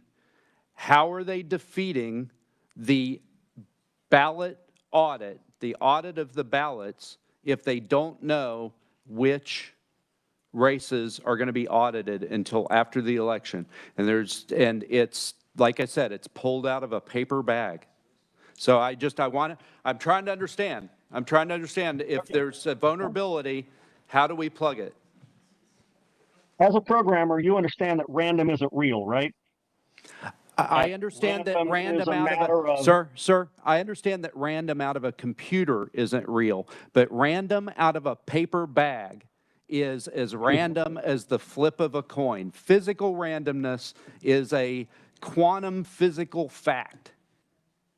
So if I gave you a box with 100 numbers in it, and you started drawing out of that box, one at a time, mixing them up, drawing them out, how often would you draw the same county twice out of that 100 draw? Well, if each county's in there, we're not drawing counties, we're drawing house races. And there's 125 house races in the bag. And Right. each of those has an equal number of being drawn. Right. Randomization is a complex theory, so I'm trying to get you to the point of if you had a box, and I'm going to draw out once, I'm going to look at the number, I'll throw it back and spin it up again. I'm going to draw again. How many times will I draw that county? Not very many. You'll probably draw 90% of those singly, and then 10% that aren't, right? Where they have a duplication. Your lottery. You have a lottery? Sir, It's like your lottery I'm system. going to ask How you. many times does your lottery hit twice the same exact Sir, number? I'm going to ask you again. How does hacking a machine not get caught when we look at the actual ballot and compare it to the count that's coming out of the machine? Because I can see what you drew previous, and previous. I now know that you're unlikely to draw those numbers again. So using a history of that, just like your files, I can pretty much pick out what your next draw is going to be. Sir, I know how randomness works. It is a 1 in 125 chance of pulling out any house seat every time you reach your hand in that bag. It could be the same one 2 years in a row. It could be different ones every year for 125 years, but it is random. And so you will not convince me that it is possible for them to know ahead of time what we're going to audit and what we're not going to audit. That's what I just can't get through. If you can, show me some new quantum physics principle that I'm not aware of that predicts physical randomness, I am ready to hear about it because we're going to be rich. Quiet, please. Okay. Quiet, please. This is what you all the time. Anyway, I will download your draws from your site if they're presented somewhere, and then I will, because you're a computer guy, so you'll catch this, and then I will give you the formula to make that determination as to what the safe areas to draw are and what the safe areas to draw are not. Okay. And then in your next election, see which one's right. Okay. All right. Deal. Okay. I'll defer to the rest of the committee, and then if nobody has questions, I've got a question for Mr. And we'll make sure you get that information. Okay. Thank you. Committee, any questions? Any further questions? Seeing none? Yes. Okay. Sorry to monopolize here. So, Mr. Shuey, in preparation for the committee hearing, I didn't have what you're going to talk about today. I'll take a look at it right after this. So I'm digging back, looking through the testimony that you've given to the House Elections Committee before. And on the Liberty Lions League for last year, I think it was when Dr. Frank came, you guys submitted some testimony, but it may not be that. It's February 1st. That's correct. So I don't know that for a fact. But in here, when it's talking about voting machines, it says there's no way to tell if any votes were flipped and recorded as such in the QR code. I assume you're talking about the QR code that goes with the paper ballot. Right. Likewise, as there are numerous servers involved in the national election system ranging from this tabulating machine all the way to the servers located in the Secretary of State's office, Barcelona, Spain, and Frankfurt, Germany, all of which are involved in our election, there is no way to know if or to what degree any votes have been destroyed, added, or changed somewhere in that chain. Again, I'm looking for vulnerabilities. When do our vote counts ever go to Barcelona, Spain, or Frankfurt, Germany? Well, Mr. Cook will probably address that, but as we understand it, and of course, the information that we have to go on is what is presented, internationally or in our available sources. Citel supposedly is a aggregator of all this through the chain that goes up, which is why there are many servers involved, and which is why our vote is susceptible at each one of those points in that chain. So the question we raise in that is, why are we going international in the first place? Why don't we have a server or a location in the United States where everything is maintained? The fact that we can't get into that system because of proprietary technologies they claim, which we have evidence to indicate that's not proprietary, but at least they lock it up so that we can't see it. So, you know, the question is, why is it secret? Why are they hiding behind this? Why do they launch lawfare lawsuits against anybody who wants to get in? This is an election process. If you're a programmer, you know, granted, when you try to get a tabulator to read a scan and so forth, it gets a little more complicated. But basically, tabulators are adding machines. They should just add votes into columns where the individuals are running. Well, the code, it seems to be extremely large, and everybody that I talk to says that's really not necessary. We have code. You ask about what sources of problems there could be. In other words, what kind of malware.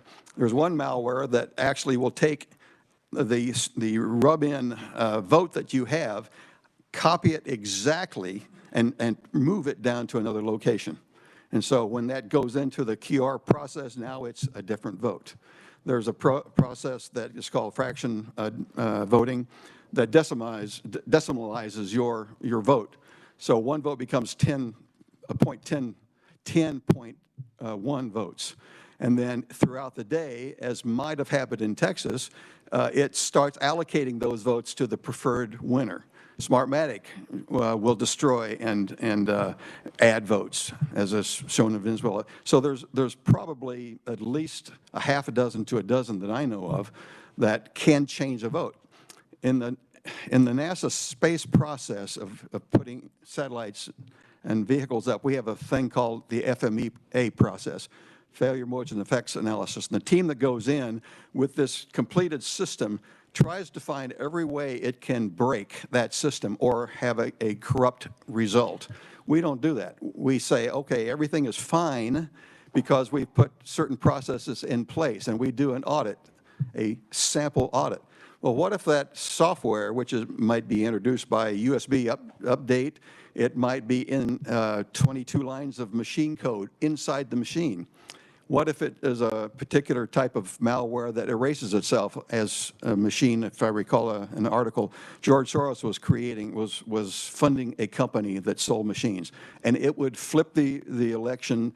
At the end of the day, it would erase itself. We don't know what's in these machines. That's the problem. And there are so many vulnerabilities. Haldeman had 8 or 9, I think, that he described that cannot be fixed, at least 100%. Since we don't know what's in the machine, then they are vulnerable. And if they're so expensive, they have to be maintained, the problems in allocating them, you know, to different places. Why not just go with simple high-tech ballots? Very simple. They're being used in at least 4 countries overseas, some counties here. And we had a test in it recently. It's very simple to add up on a sheet of paper each person's vote, and then at the bottom, 68 votes for candidate A, 24 votes for candidate B. That's married to those votes, paper ballots. It cannot be changed because those paper ballots are fixed unless they're, you know, added illegal from illegal registrations. So our position is machines, and I have worked with them for God knows how long, they are just too vulnerable for our elections, and there are too many elections, as I show in a paper that I'm going to give each one of you. Statistically, there's so many examples where elections have probably, I say probably because I don't have legal evidence, been flipped. So that's our position. So I agree with you. Texas is a terrible place. Every Texan should move to Kansas. In Kansas, we do have paper ballots, and we just added watermarks and some other security measures. So I could drill down what you said here, but I think what I hear you saying is that paper ballots are a really, really good thing, and that we should be referring back to the paper ballots. Just use them. Yeah. Okay. So I agree, and we do. That's what we do. So after we've had the election, Quiet, please, after quiet. we have the election, we go back and we look at the paper ballots. And I acknowledge that there are some counties that are still using the ballot images, and we're going to fix that. That's a vulnerability. A1 acknowledge that, and we are going to fix that next session. But if we all go back to paper ballots when we're auditing, I just can't get over this. I don't know how flipping numbers. I will also say that we heard the Secretary of State, the number that they have for the final election results is also in all 105 counties. And I know, having talked to those counties, that their counts aren't in Barcelona, Spain, or in Frankfurt, Germany. They're in, Waubonsee, Kansas is where their counts are. And so I really think that if we crack the code on this ballot image thing and we continue the audit process where we're drawing physically randomly, not computer randomly, which one county's doing, and I'm going to fix that too, if I can convince enough colleagues to do it, I don't know how that doesn't fix the problem. Well, a very short response, Please. sir. Yeah. If we fill out a paper ballot, why not just count them right in the precinct? If it goes into the machine, by the way, I filled out a paper ballot last time, and I wanted it hand counted. It was put right through the tabulator because they don't want to have a separate system. So if it goes into that tabulator, Quiet, please, so we can hear what's going on. Thank you. If it goes in that tabulator, the very first opportunity that it can be switched is in that QR code. We can't read it. That supposedly, if I understand correctly, violates the Constitution because we don't know as a voter if that QR code is accurately putting our vote in as intended. Then it goes into the system, and the system has all of these different servers. You can have a machine, all sorts of access. By the way, there's a telet modem, which means the machines have wireless connectivity in at least some of them. So that violates the question of whether or not there's an outside influence. It's possible. But all of these servers going up the line cause a problem. If you notice, there was at least one case in the national 2020 election where one candidate actually had his votes decremented. That's impossible in an election. You never have votes taken away. That can only happen by machine. So why not just have the votes counted in the precinct? Small group of people, it's all fixed. They know exactly how many. They add them all up by math. It's simple addition. That's pretty basic. And then it's sent up. So everybody has a firm number that has actually voted. And you save all kinds of money buying machines and fixing them. Representative Howerton? Mr. Chair, I have a question. Is it permissible to ask a hand-raised question to the audience? Sure. Is that okay? Yeah, you're just wanting to How many poll in the audience, here. is that okay? How many in the audience actually work elections and are currently working elections? How many are going to be working in November if there's a November election? Maybe 30% of the audience? 20% of the audience? So to me, the question arises, if we want to go to hand counting, which I could be for, the problem is we don't have the workers now to work the electronic elections, and that is going to require a lot more personnel. And if people aren't volunteering to work and get paid for that, how can we possibly count that? Do you have an answer for that? Hold on, please. Quiet from the audience, please, so we can, I understand there's a lot of passion here with this stuff, but we got to keep the decorum. Thank you. To me, elections are the most important. It is the voice of the people. It is our voice. But in order to have any kind of election security, we have to have volunteers and people willing to take time off work and out of their jobs and work these elections. And so, I just think that needs to be raised as well. I have a comment, ma'am. If you have, take a number. If you have 10 people working at the election office during the day, I'm sure you could probably get most of those people to stick around and count the votes that night. And I don't think you're talking about a whole lot of people. Well, in response to that, a lot of our volunteers are over the age of 60 and 70, and they're already working 14-hour days. I would hate to ask them to stay another 3 or 4 hours to count votes. But I'm not opposed to it. I'm just saying we have to have a plan and we have to consider our resources and everything like that. Granted. Committee, any other questions? Any other questions? Senator Cluse. Thank you, Mr. Chairman. Representative Proctor, can you remind me again, what was the percentage that the Secretary of State checks on again randomly? I think it's 1%, sir. And I will defer to Brian Caskey and Clay Barker on this, but I believe that they choose one House race per county.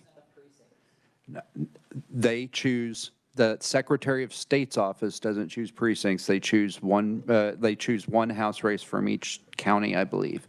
And so, some counties, share a representative with 4 other counties. Some counties have a bunch of races. So, could I, Leanne, maybe over lunch hour, could you guys verify that and just have the correct answer when we come back? And yeah, and I'm not so sure that I'm after. Well, it'd be good to know, but nonetheless, so just say 98% isn't checked.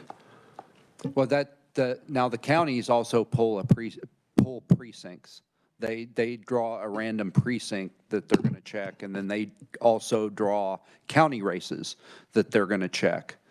So you've got all 105 counties picking races and precincts that they're going to audit by looking at the actual paper ballot, and then the Secretary of State's office is picking state races. So all that's happening after Election Day and being checked. Senator Cluse. But in reality, you still would have a high percentage of what isn't looked at. And normally we're talking, I mean, in my opinion, probably more of a national thing, statewide look.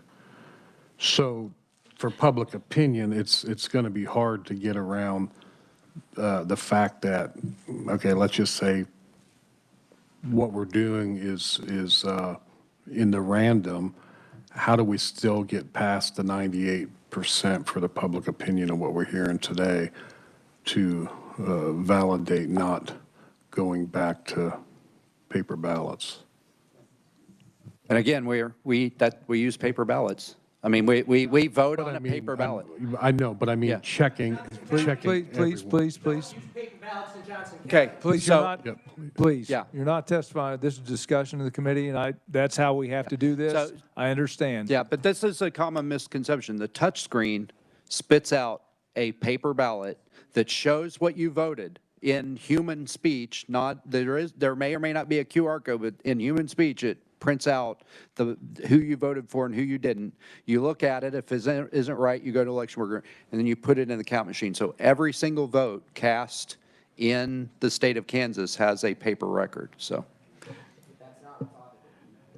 it is what's audited. And I've said several times that I agree that it is a vulnerability that ballot images are being audited in some counties, but not all counties. And we're going to address that. That is absolutely a vulnerability. But once we go back to looking at the paper ballots, I just don't know how you know which ones are going to be audited and where you can cheat and where you can't. I'm trying to figure it out. And this can be part of the discussion this afternoon when we wrap up on this sort of thing, because I want to get, I think Representative Wagner has a question online. Yes, thank you. Can you guys hear me okay? Yes. Okay. I guess this would be to Mr. Shuey. So my question is, yesterday we heard testimony about examples of areas that had hand-counted ballots, a county in Missouri, which would be comparable because there's multiple races, and they had a very negative experience with trying to attempt to hand count multiple races at one time. And I'm just curious, from your standpoint, Why did this county in Missouri have such a bad time of it? And they said they would never do it again. I don't know what happened in Missouri or what the comment was. There was a comment I hear secondhand that Kansas County had a bad time. That particular county, I understand, testified at a recent conference that I was at, and they said it was just the opposite response. So are we to believe one person and not the other? I don't know. You'd have to get to the actual evidence. Could I also ask you, there was also cited a university, a Rice University study that found that hand counting ballots had higher error rates than using a simple tabulator. Why would you be against tabulators when they have a provable and documented higher accuracy rates than hand counting? Well, may I suggest a little bit more research? Antrim County had a 68% failure rate because of their settings. Arizona had a very high percentage rate to adjudicate ballots.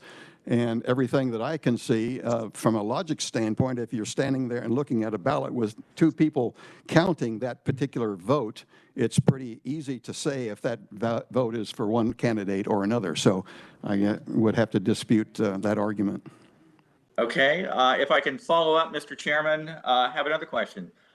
So if that would be the case, then why in the 2022 Kansas election, we did literal hand counts? There were multiple candidates that paid money to have an actual hand recount, and the hand recount, and we have the documentation in our presented testimony to the committee, the actual hand recount was literally identical to the machine count.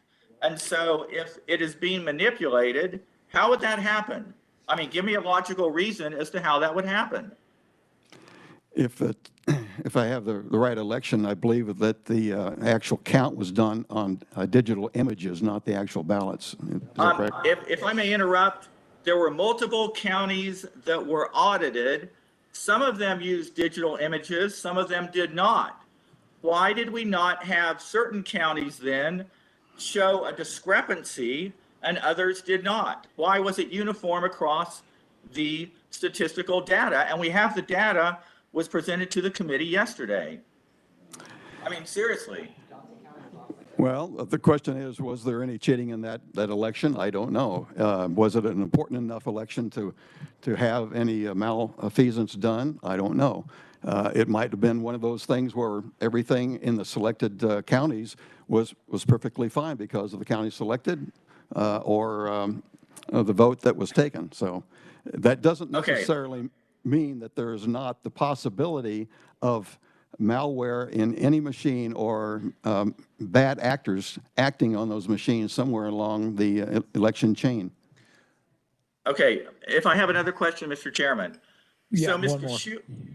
Just one more? Okay. Yes, sir. I do want to ask you as to your theory with you and your friends or your witnesses about somehow everything is being manipulated by some embedded bug or whatever.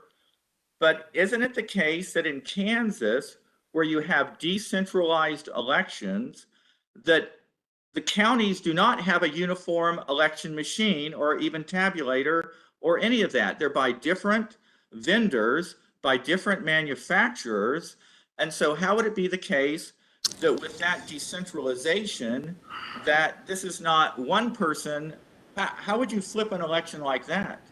I mean, well, I'll let Mr. Cook. In all honesty, I'll let Mr. Cook go into details, but if you have access to one machine, because those machines report upline, it is possible, as you see in virus infections throughout the country or a company, that one machine could infect everybody in a precinct or a county or a state, and that can go up the chain. So it is theoretically possible, and it's been proven that virus or malware infection can pervade itself through different places. Now, Mr. Curtis said in those Texas 8 counties, there were 2 different machines. So how did the 2 different companies have exactly the same supposed software that was causing this improbable result? Collaboration? Who knows? Is not the simple answer that if they would do a recount, even a statistically significant recount, that you would be able to cross-check? I mean, I don't find any plausibility to your scenario, given the fact that there is a paper trail involved.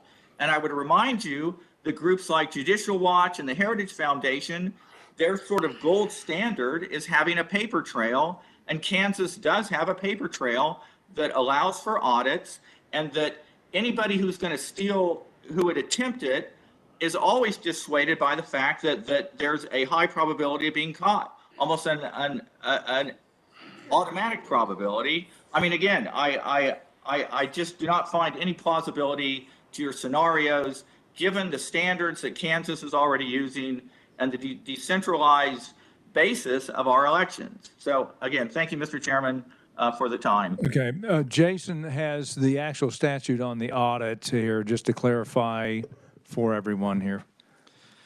Mr. Chairman, members of the committee, there is a statute, KSA 25-3009, that requires post-election audits to be conducted in each year.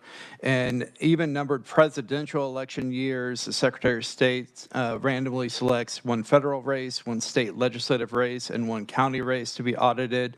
And even numbered non-presidential election years, the Secretary of State randomly selects one federal race, one statewide race, one state legislative race, and one county race. In odd-numbered election years, 2 local races are randomly selected for audit.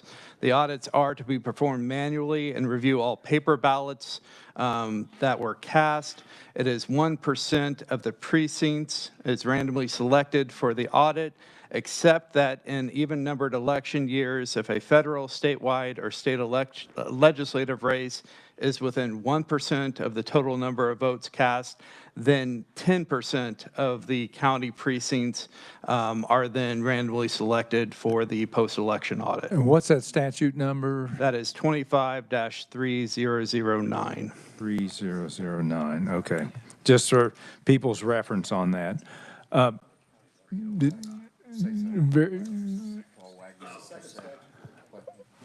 There's also a statute. That's what I was going to say, Mr. Chair. There's also a statute for counties and what they will audit, in addition to what the Secretary of State. Is that within Chapter 25? Yes, Jason. Mr. Chairman, 25-3010 has post-election year audits for certain counties. Okay.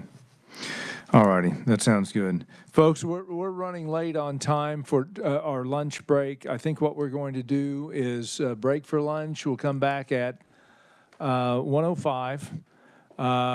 We'll probably have to compress Mark Cook's testimony a little bit so we can get in some answers, stay on track for this afternoon, and then try to finish up. So with that, we are in recess until 1:05.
It is 1:05. We want to stay on time this afternoon as we have, because we have some people have to travel quite some distance on the committee to get home, and want to try to respect that situation.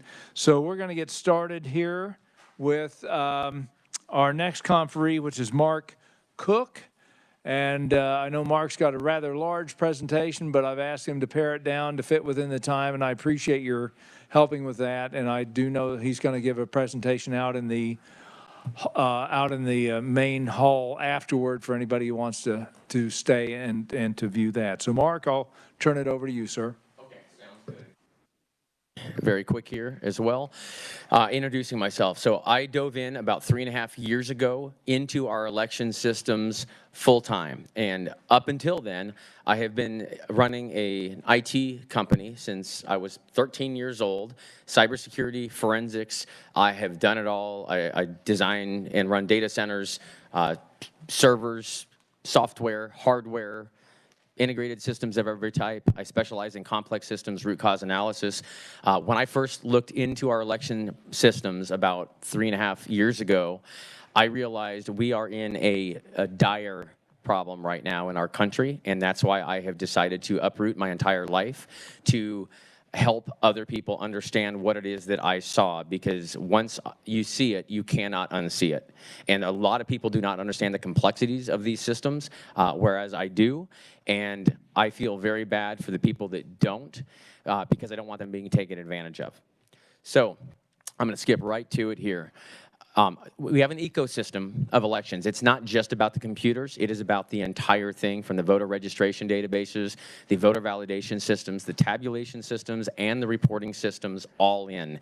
And basically what we have here is we have systems that are set up in a way that a bad actor or a series of bad actors could take a massive advantage of the people without the people realizing it, including our election officials, without them realizing it, without some secretaries of state maybe realizing it. It is set up in a way to be manipulated by sophisticated bad actors. And the U.S. election system is the most high-value target in the world.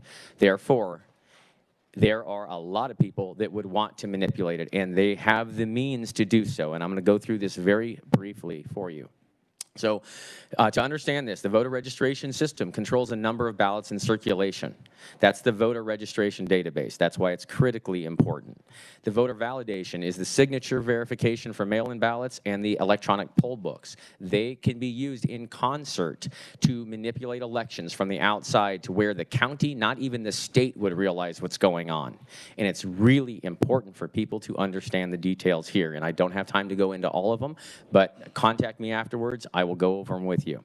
The tabulation are the computers. The people say, get rid of the computers, get the computers out. That's the tabulation component. It is the third leg of the stool. And then the final one is the reporting component, which is responsible for reporting the results of the elections to the rest of the citizens.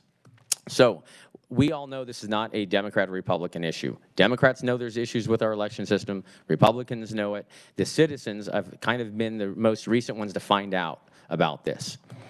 So back in the day, county-controlled voter registration database, the precinct did the validation and tabulation, and you had a 100% hand audit right then because everything was being hand counted, and the reporting was then done to the county from the precincts. Right there, that gave us a high amount of transparency, and the citizens took part in all this process, so they were aware of what was going on. They could see it, and that gave us our freedom. What has happened over the past 20 years is state and corporate control. This decentralized election system that we had started to be centralized over these years into the hands of first state and then corporations. And now we really have corporations controlling our elections, which is incredibly dangerous because corporations do not have the best interest of the citizens in mind. And in order to satisfy the needs of a decentralized government, you must have a decentralized election system, because as soon as you start centralizing parts of the election system, the government will follow. And our government is set up decentralized to make sure that the power always belonged in the hands of the people. So that's why we have to have a decentralized election system. Okay, voter registration systems got taken from the counties by the state, and then the state outsourced them to these corporations. That is a big problem. ERIC was one of these organizations that took control for 32 states in the country. So I know you say, hey, This is Kansas. We don't care what happens outside of Kansas. You need to, because what happens outside of Kansas does affect Kansas. What happens outside of your county still affects you. And so you still need to be interested in it and still hold people to the standards of transparency and verifiability. Luckily, Kansas was not one of these 32, and now the 32 is down to 22 because 10 states have realized what has happened, and they have dumped ERIC. And hopefully the rest of the states will wake up and dump it as well. But that doesn't mean that you're not vulnerable with the system that you're using. So here's an example. And a video of an Iranian whistleblower sent in making fun of the U.S. election systems by exploiting our military ballot system. So what they did is they used a utility called SQL Map. It's a free utility that allows you to penetration test a database. Good guys use it to make sure their databases are safe, but a bad guy could also use it to get into a database. In this video, these are just screenshots from the video. They get into a voter registration database. They download records from the database. They then go to our fvap.gov website, which is a website that our taxpayer dollars funded to make it easy for our military and overseas to vote, which is good. We want to make it easy for them to vote, but we don't want to make it easy for them to vote when we make it 1,000 times easier for someone to cheat that would then end up disenfranchising their vote and thousands or millions of other votes. It's stupid to open the system up for convenience when it adds tremendous amount of risk, because we don't want a single American citizen disenfranchised from their vote. So they use this website, they create ballots on this website, using the information that they extracted from this database. This is a higher level sophistication here. They create, here's for example, a 2020 election ballot. And then they go through and create it. And in the Alaska ballot folder shown on their computer, there are 134,728 ballots that they created using this system programmatically. Then they go back up a level and show other folders. And there are folders for all these other states. I didn't check to see if Kansas was on here. I think Kansas is there. Yep, there's Kansas. How many ballots are in the Kansas folder? I'd like to know. So this is an example of why we have these systems completely out of our control. Collin County, Texas, they're finding, as the citizens are diving into the data because the election officials don't understand enough about it. So luckily, some citizens that are data people are diving into the data they can still get a hold of, and they are finding discrepancies in these systems that the election officials didn't even know about and don't have answers to. And this is another example in Collin County, Texas. Galveston County found the same problem. They even found duplicate voter IDs. The election officials didn't know. Records were disappearing from the database. They lost 2 days of records in 3 hours. That someone is manipulating this in the back end without the officials understanding or seeing what's going on. That's what's so scary. Let's see here. We'll go to electronic poll books.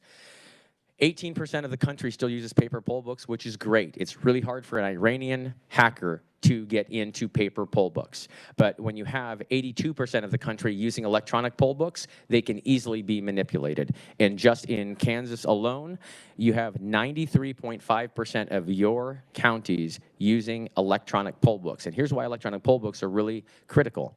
In Texas, there are some judges that were running the electronic poll books during voting, and they were watching the number on the poll books. Each poll book had a number of how many people had checked in on that exact poll book. So at the beginning of the day, they were all zeros. As 3 people checked in, the number changed to a 3, and each one of them had its own unique count. 45 minutes before the polls closed, all of a sudden, the numbers started going up by themselves.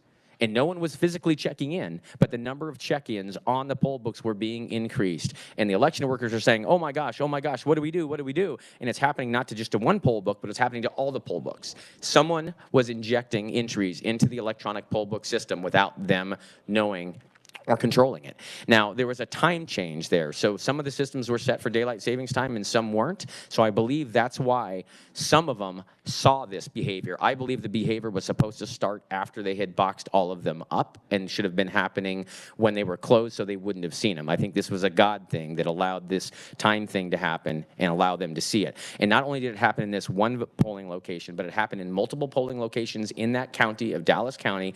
And then as I've been traveling through the state of Texas, I'm talking to other counties, and other counties saw exactly the same thing happening. And I've heard other states have saw the same thing happening as well. You might want to check your records and see. Now, luckily, these election officials were very smart. They didn't trust the computers, the electronic poll books, so they kept paper notebooks next to the electronic poll books. So when Joe came in to check in, Joe got checked in on the electronic poll book, and they wrote Joe's name down on the paper. So they have a way to go back to the paper and compare it with what's on the electronics. And there were thousands of extra entries injected into the electronic poll books in their polling location, thousands. That is a massive problem. That is indication of fraud, period. The database, when we asked the county where the database is, the database for their own county electronic poll books wasn't even stored in the state of Texas. Not in their county, not in the state, some other state, and the vendor said they would not tell anyone where it was stored. Undisclosed. Confidential. This is completely out of control at this point, and I'm sorry, I'm very frustrated because I've been screaming this for years, and it's so hard to get people to see it and understand it. And I don't want my fellow citizens to be taken advantage of, but there are smart people that are running circles around everyone else, and it's infuriating to me to see people get hurt like this. So here's an example of Texas Mail Ballot Tracker. Notice who runs it. At the bottom, Civics. Okay, that's the company that runs their Texas Mail-In Ballot Tracker, Civics. Here's Civics' website. Civics' website, right on their website, says technology and expertise to transform the public sector. Why is there a private company producing technology and expertise to transform the public sector? Why are private companies touching the public sector? They are that brazen that they'll put it right on their website. And I know you say, okay, well, that's Texas. Well, here's Kansas. Kansas, your whole let's see, your VR system here is handled by ESSVR. Do you know what ESSVR is? It's one of these same companies. It's actually ES&S Voting Systems. And ES&S Voting Systems decided to create a subsidiary called ESSVR. There's the letter in 2017 where they split up. It's the same company, it's just under a different name. Because they don't want to be, I guess, too close to it. So they create this other company called ESSVR. I mean, this is a tangled web that people need to take a look at, and is entirely dangerous to be operating with these systems when people don't fully understand what's really going on. And I want to spend more time with you on it, but again, I only got 30, so I got to cruise through very quickly. So the tabulation is the next thing. Around the country, here are all the companies that count our votes, because apparently us peasants are too stupid to count dots on a piece of paper. So we need to have ES&S, Dominion, Hart, Unison, Clear Ballot, Premier, Sequoia, and Microvote count dots on a piece of paper for us. It's ridiculous. And here you go. You guys have a good combination. You got ES&S, Unison, Dominion, and Clear Ballot here in the state of Kansas, because apparently they can count dots on a piece of paper, but your residents can't, I guess. So these people lie to us. They tell us that there's no modems in the machines, and then a few months later, they start removing modems from the very machines they told us there were no modems in to begin with, right? These people are lying to us. If they lie to us about 5 things, don't you think they're lying to us about 500 things? How do you know the difference? Even if they lie to us about 1 thing, they are lying to us. I see lie after lie after lie. That's why I'm frustrated. So here's 35 wireless devices that were found in the election equipment in Mesa County, Colorado. That election official had no idea there were that many wireless devices or any wireless devices in her election equipment. Our election officials, most of them are good American citizens, good, honest people that want to do a good job for their fellow citizens. They want to uphold their oath. They are not even able to do their job because they are being lied to and misled, and their hands are tied, and they are turning into glorified button pushers. That's all they are. And they're not actually running their elections like they're supposed to be doing. That's what they're elected to do, and that's what they want to do. They're not empowered to do that, though. So this is one of the systems here. I mean, if you could even open the system up, you could remove the wireless device. The vendor ordered the systems with the wireless devices in them. It's not like they just came with them. They specifically added them to the order process when they built the voting system. Why would you do that? And then they go around and say, well, we don't use them. They're turned off. Well, then why did you order them? Why are they in the machines to begin with? Why don't you pull them out? Oh, we have to leave them in there. I asked the people in the county, why don't you pull them out? We're not allowed to. We would like to. The county IT staff said we would like to remove the wireless devices, but we are not allowed to open the machines up to remove the wireless cards. It's absolutely absurd. We actually, our system penetrate. Okay, so we do have audio. So this is going to be Pete Lichtenheld. He is the Senior Vice President of Customer Success at Hart InterCivic. I know you don't use Hart here, but he makes a very good point. He was one of the main top 3 or 4 voting system companies in the country, but I want you to listen to what he says because he's totally honest here, and he's absolutely accurate. Have our system penetration tested, hacked basically, to find out are there weaknesses and what can we do to fix those weaknesses, right? To make it less hackable. And I'll fully admit, anybody who says something's not hackable is a fool, so anything can be hacked, right? But it takes access to the thing, knowledge, and mostly time. He's absolutely right. Anything can be hacked, and anyone that tells you something can't be hacked is absolutely a fool. So heed his warning. And they pay to have their systems penetration tested to make them less hackable. Does that make anyone feel more comfortable using their systems to control every aspect of their freedoms? Our system's less hackable. It's ridiculous. Okay, these companies tell us that the systems are secure. They make all these statements. They even put the word secure right after their company name. So psychologically, we associate the word secure with them. Dominion, think about that. What does dominion mean? Dominate. Dominate. They resent us. That's a joke. That's what that is. That's why they called the company Dominion, because they want to have dominion over us. We need to open our eyes. They tell us about all these certifications and testing and multi-factor authentication features, encryption protections, the stuff on their website that the election officials look at, and it looks good to them. And probably to the Secretary of State, they look at that and say, oh yeah, multi-factor authentication, I've heard of that. That's a good thing. Encryption, that's a good thing. But when you actually look at the system like I have, as forensically look at it, they don't have those features. You find them in one place, but they're not in any of the other. So literally, they are making statements, subtle statements, right? They just say encryption protections. Do they say we have encryption protection throughout our entire software? No, they don't. They just say the word encryption protections. There are minute details here that people don't understand enough, that are making decisions that are expecting the citizens to bear the consequences of. And they are not knowledgeable enough to make the decisions to use these systems because they are far too dangerous.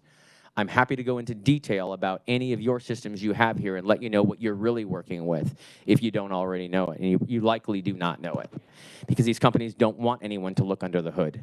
They won't let you look under the hood. And if someone expected me to buy a car without looking under the hood, I wouldn't buy that car.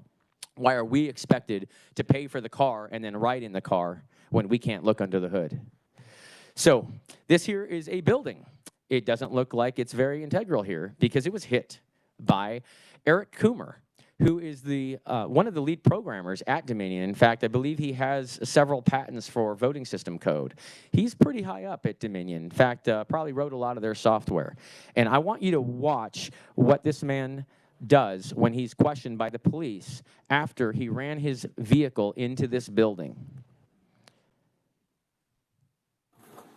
Unfortunately, I have your truck with damage on it. Okay. Matching damage to a building down there. Okay. And witnesses saying the guy in blue plaid got out of the truck and came back here. Okay. So you're saying that wasn't you? No. You understand why that's hard to believe? Understood. But you were the only person driving your vehicle?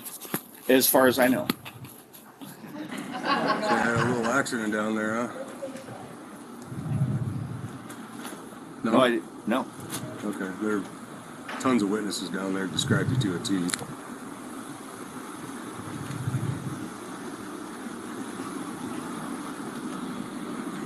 So you can either be honest about it or you can stick to your story.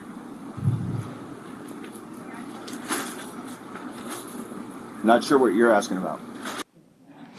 These people have no problem lying straight to us and straight to any authority figure. They don't care.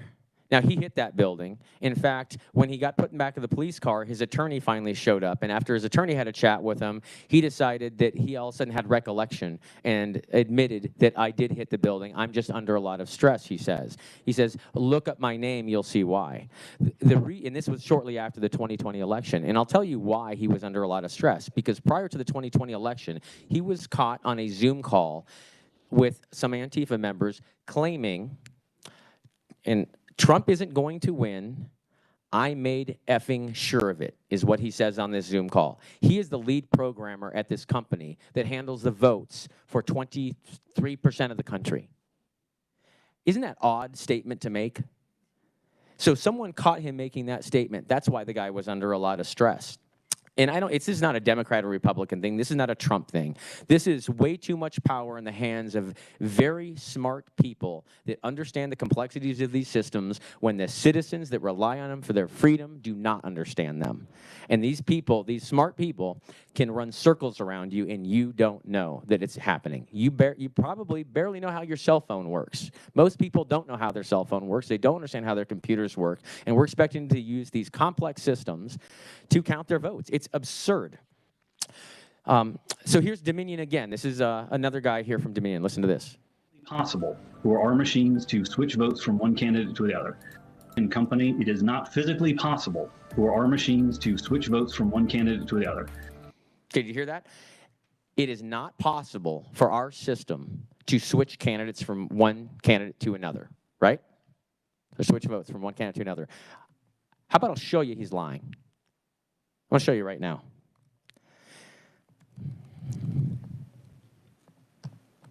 Here's a Dominion voting system. It's a forensic image of one.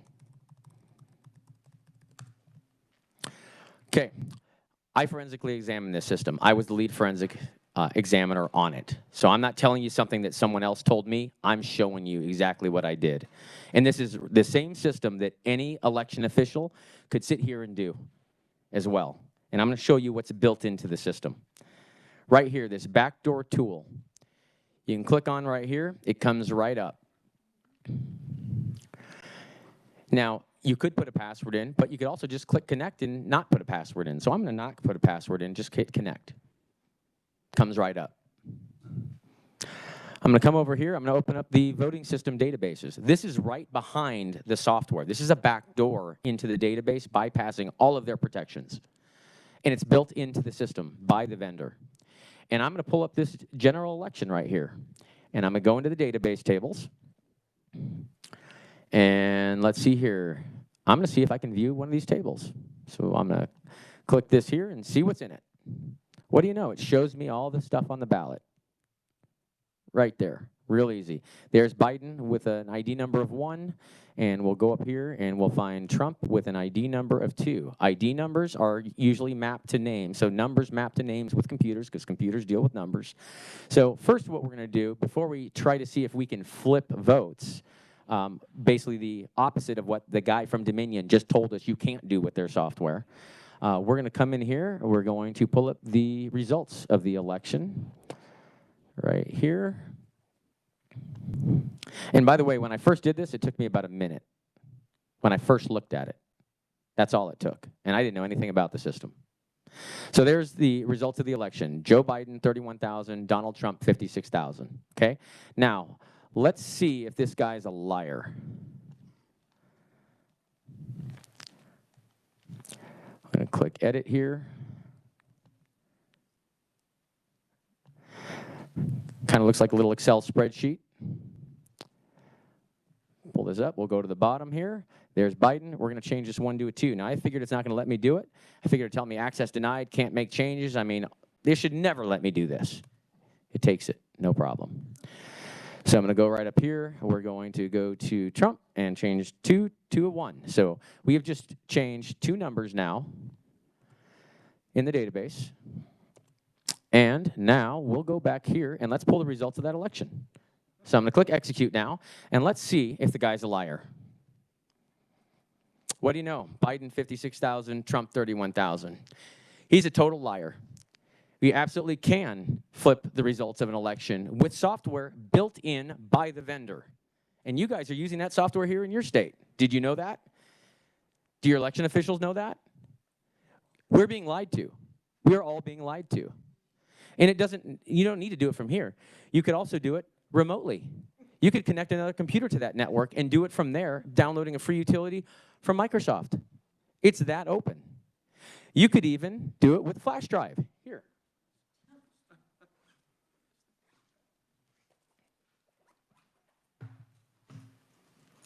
just in case someone didn't know how to do it, but they know how to plug a flash drive in, right? Does everyone know how to plug one of these in? Okay. Here, I'm going to plug it in.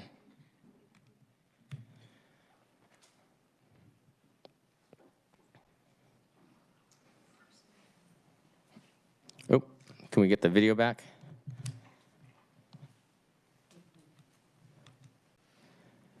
Okay, there we go. I'll start it over.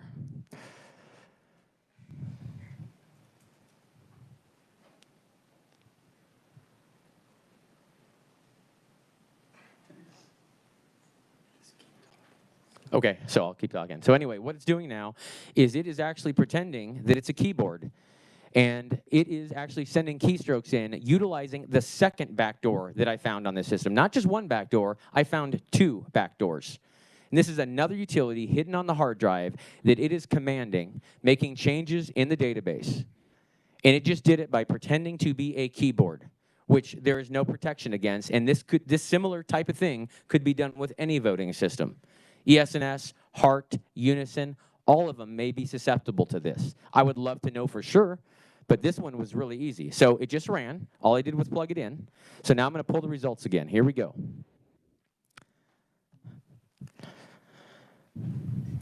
What do you know? It flipped them again, just by plugging in a flash drive. But they tell us these systems are safe and secure, and everyone just buys it. Do you see? This is the problem. There's no way to protect it. Also, if you look on your cell phones right now and look under wireless networks, you'll see a network called wireless backdoor. Because not only is this device a keyboard emulator, it's also a wireless access point. So someone in the parking lot right now could get in here and make changes to this voting system. It's not on the internet either. It has nothing to do with being on the internet. Do you guys see it? Do you see it? Yeah. Okay. We did. All right. Just so we have a couple minutes for questions before we have to move on. Committee, do we have any questions for Mark very quickly? Representative Howerton. Thank you. Where does this software, what is it? Where is it? Is it the Secretary of State level? At the county level? The county level. County level. Thank you. Yep, and you likely have it. It's every voting system likely has the same thing. The problem is these systems are built by these sophisticated actors that are far smarter than everyone here. Hopefully, they're probably smarter than I am too. And if I can think of all these ways to manipulate these systems, they can too. And they can think of ways that I can't think of. I could go over hundreds of ways to manipulate elections, and you would never know it, and your election officials would never know it either. It has nothing to do with the election officials. Now, these systems are so complex, it allows election officials to manipulate them, because if they know how to do it, they can massage things. If they know how to flip USB drives around, or if they know how to change ballot definitions. I mean, there's little ways you could manipulate elections on a local level, but the problem with these systems, in addition to that, is that you could manipulate elections on outside the county level and outside the state level, and no one would ever know. And not to mention the way to manipulate things using the electronic poll books, the voter registration system, early voting, and mail-in voting. You can manipulate the entire election system outside of the tabulation equipment, up above the state level even. You could subtly manipulate an election. In fact, almost have complete control of it using mail-in ballots, early voting, and electronic poll books. That's all it takes. And I want to take time to show you how it's done so you are aware of it, because your eyes need to be open so you understand what's going on. We don't have an opportunity in this country to miss this, because we will never be able to go back. Senator Fascido and Representative Proctor. Thank you, Mr. Chairman. So years ago, my mother worked at the polling locations when we had those, and I'm telling my age a little bit, when we had those machines where you went in there and the curtain shut and you pulled the lever. And so I really think that technology and moving up to the 21st century, we have created some of our own problems with technology. But going to the books, that when you walk up to show your identification, so are you suggesting that we go back to the handwritten book. Ideally, if you want to solve this problem, and I've looked at this complex system, and I've tried every which way to solve it, and I've looked at pros and cons of everything, right down to the nuts, absolutely, we have to go back to the precinct level. We have to go back to paper poll books, and we need to make sure the citizens are able to be a part of the entire process and see the entire process. That is the only way you stop bad actors. And you're never going to stop all of them, but what you want to do is you want to reduce your attack surface to as small as possible so you can manage it. Right now, we have an attack surface that's as big as the planet, and there's no way anyone can keep track of it. And so even the pull lever machines, you know how they manipulated those, don't you? They used to pre-print the zero tapes, and they'd pre-print the zero tapes and have them in the machine, so when someone pulled the lever, it would just shove out a pre-printed zero tape, even though there were votes preloaded on those machines. I mean, the information I've got, I would love to share with you, but I need more than 30 minminutes to do it. We have time for one more question, and then we'll probably take a break so we can reset for Thad's presentation. Vice Chair Proctor. Thank you, Mr. Chair. So on your slide, where you X'd out the county and the precinct, you said that the state does tabulation. But you just told Representative Howerton that they tabulate the votes at the counties. No, I didn't say the state does tabulation. I just said that Your slide did, though. Your slide said state and corporations. It's control. It's not who's doing the tabulation. It's just the control of it. Basically, if the state is dictating how it's done in the county, then they're taking some control of it. So you showed us some pretty shocking things about Dominion here. Do you know how many counties in the state use Dominion? Yeah, I've got some charts of them, but here's what's important about that. I'll tell you, the answer is 12. Yeah, and here's why that's important. The same companies that tested and certified Dominion also tested and certified every other system you use in this state. And if they missed this on Dominion, what did they miss on the other systems is what I want to know. Plus, this information about this back door, at least one of the back doors, has been in existence since 2014 in public. This is where I'm going. Yeah, and you guys don't know it. So do you know what party has all the House seats in those 12 counties? This is not a party. To me, it's not a party thing. It's a transparency thing. That's all. The answer is the Republican Party. Do you know which presidential candidate won in all of those counties? None of that matters to me. All that matters to me is that the citizens have control of their elections. Okay, so I'll get to my, it's Donald Trump, so I'll get to my question. Why would somebody go to all the trouble to hack the software in all 12 of these counties that represent? I'm not saying they hacked them in all 12 of those counties. Sir. Why would anybody go to the trouble of hacking all these systems in 12 different counties if the result is not to break the majority, the supermajority of Republicans in the state, that the Democrat Party has spent millions of dollars trying to break every election? What makes you think they did that? I'm sorry? You just gave a whole presentation and told us that... No, I didn't tell you anything about 12 counties. What makes you think in those 12 counties that they manipulated things? Because those are the only 12 counties that use Dominion, and you just showed us how Dominion could be hacked. So I'm asking... No, I think you missed the point. The point is that these companies are lying to us, and the people that are testing and certifying these systems are doing so without actually testing them properly, and we are all being lied to. And the citizens do not have control of or access to or enough transparency in their own elections. That's the problem. Now, I don't know where there is manipulation. The fact is, there could be easy manipulation that occurs. And if I were you, I would hope that you would be more concerned about the fact that these systems are incredibly vulnerable and easy to manipulate, that the vendors may actually be lying to us, and these testing labs and certification labs may also be lying to us. Look into that. That's what I would want to look into. You're missing my point, which is you just gave a whole presentation about how Dominion can be hacked, and my question... It wasn't a whole presentation. It was one part. My question is the same question that I had for Dr. Frank when he came here in March of last year. Why would somebody go to all that trouble if they're not actually going to flip any elections? They didn't flip any election. All these elections. Okay, so when you create a system to be able to, hold on guys, when you create a system to be able to manipulate it, sometimes you don't manipulate it in some areas to fool people that are ignorant. Okay, there's my answer right there. Thank you. Senator Cluse, one real quick question. Okay, all righty.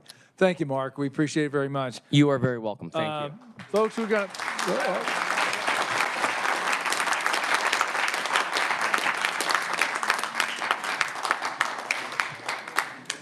Will we get a copy of this presentation for? Absolutely. Yeah, okay. Yeah. We'll And make sure it gets uploaded to. I'll share my phone number too. Anyone's free to contact me at any time. I'll spend all time I have in the world to help my fellow citizens see this. Okay. Because it's so important. Thank you, Thank you. guys. Okay, I think we're going to take a quick 10-minute break, allow Thad to get set up for the final presentation of the day, and then we'll open up to committee discussion at the end, and that's it. So we'll take a quick 10-minute recess. Thank you.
We'll get everybody back in our seats and let the committee get settled back in here. I know some are probably out in the hall. Give it another minute or so to get going.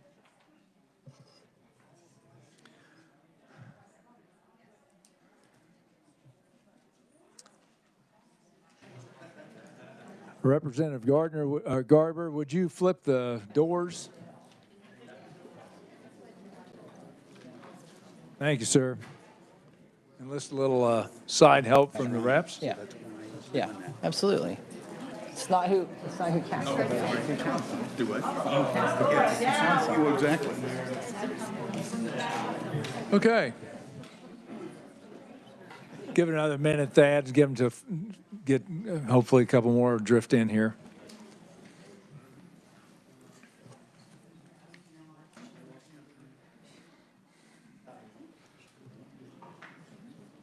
All righty, I think we can get started, and then the rest of the committee will drift back in. I know they had to run quick errands, so. Our final conferee of the day here is Thad Snyder. He's going to cover election integrity, remote ballot drop boxes, and ballot harvesting. And we'll run to about 2:25 or so. So if you allow a little time for some questions, and then we'll finish up with a committee discussion. Sure. All righty, Thad, floor is yours, sir.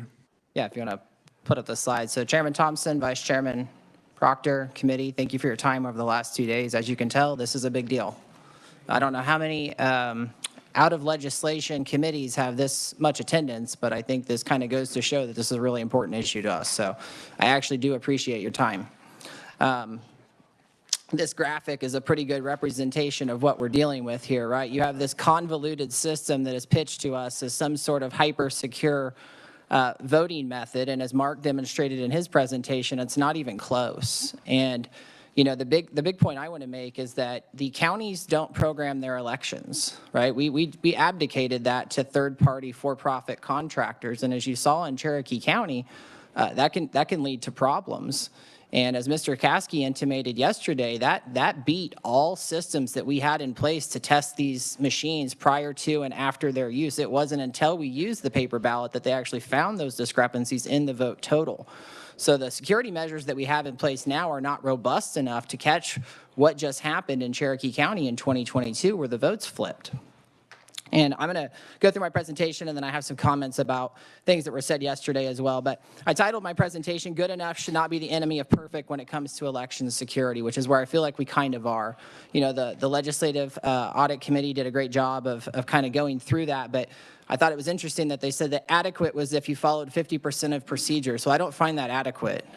If you're not following 100% of the law, which I'll get into, then, you know, we have major problems with our elections. So I want to start out talking about the drop boxes. They've never actually been approved by statute. So you guys have never given explicit authority to anybody to use the drop boxes. This was done, I guess this has just been done for a long time, so people accepted it, and then with COVID, it ramped up. But don't take my word for it. Listen to our Secretary of State.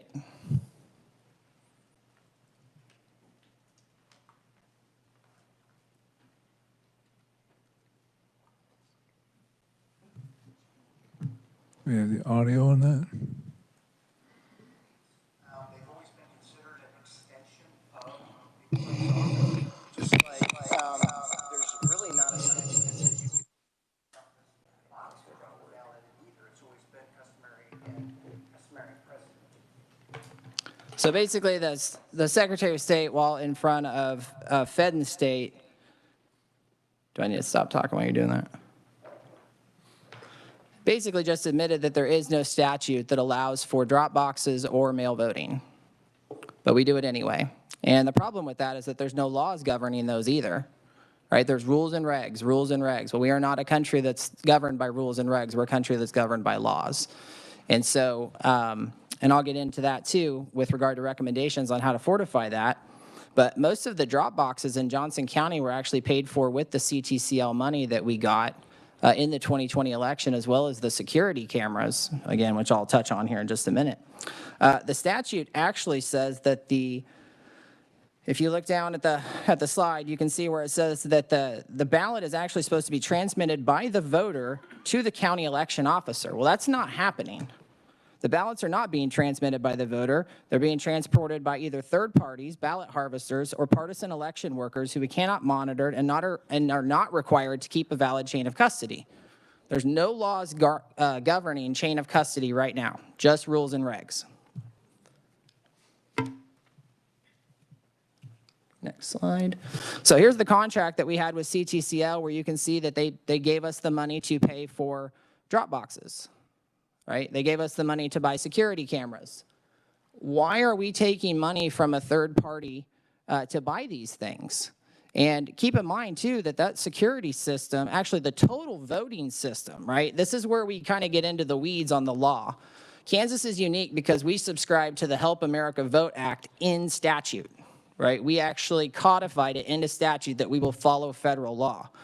Well, according to HAVA, the voting system is the total combination of mechanical, electromechanical, or electronic equipment, including software, firmware, and documentation required to program, control, and support the equipment that is used to define ballots, to cast and count votes, to report or display election results, to maintain and produce any audit trail information, and the practices and associated documentation used to identify system components and versions of such components, to test the system during its development and maintenance, to maintain records of system errors and defects, to determine specific changes made to the system after the initial qualification of the system, and to make available any materials to the voter, such as notices, instructions, forms, or paper ballots.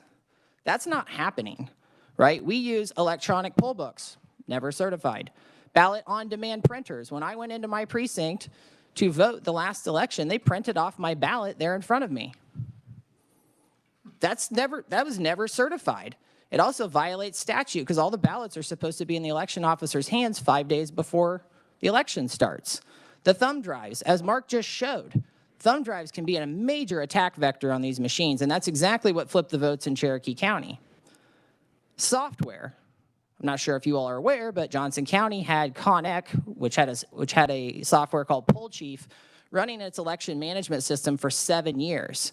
Through charging documents in LA County, California, it was determined that the IP for Poll Chief was going back to China, and that those third-party contractors in China had super administrator privileges to all Poll Chief clients. That means that the Chinese Communist Party was running the elections in Johnson County for 7 years.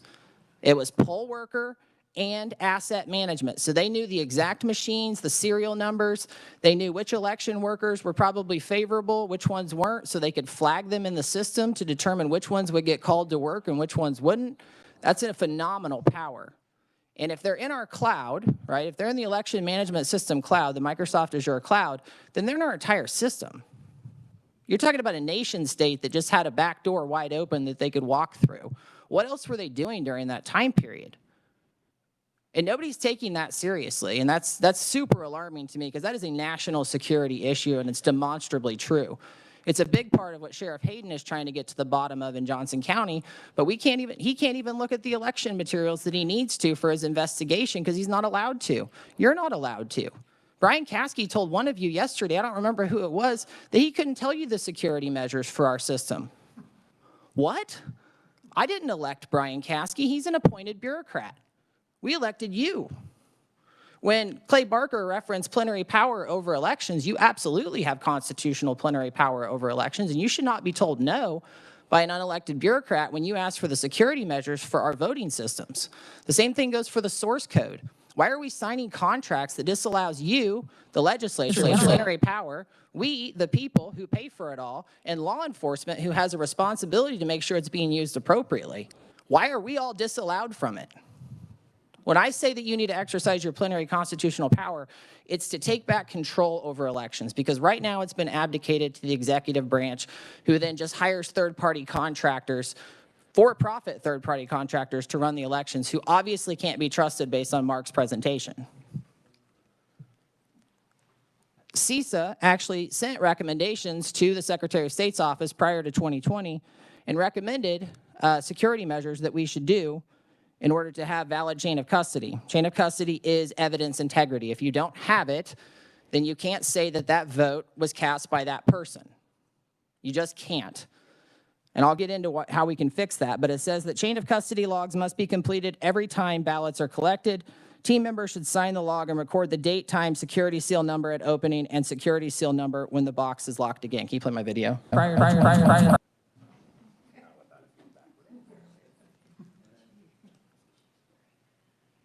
Is evidence integrity.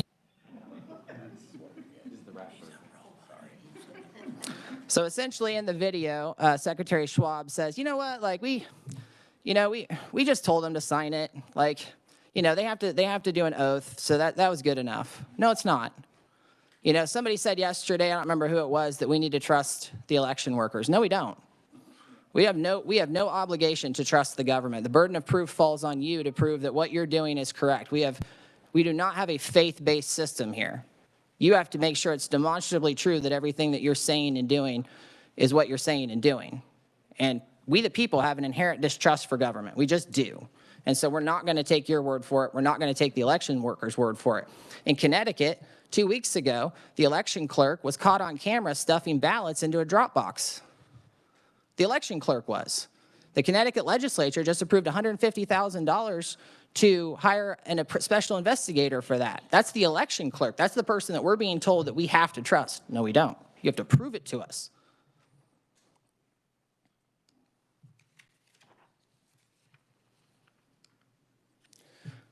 So prior to the 2021 election, the Election Assistance Commission came out with the best practices. I submitted this with my testimony. It would be a great thing for you guys to look at as you craft legislation on how to actually do election integrity correctly, especially on the chain of custody documents. The witness signature, I think, is probably the biggest one.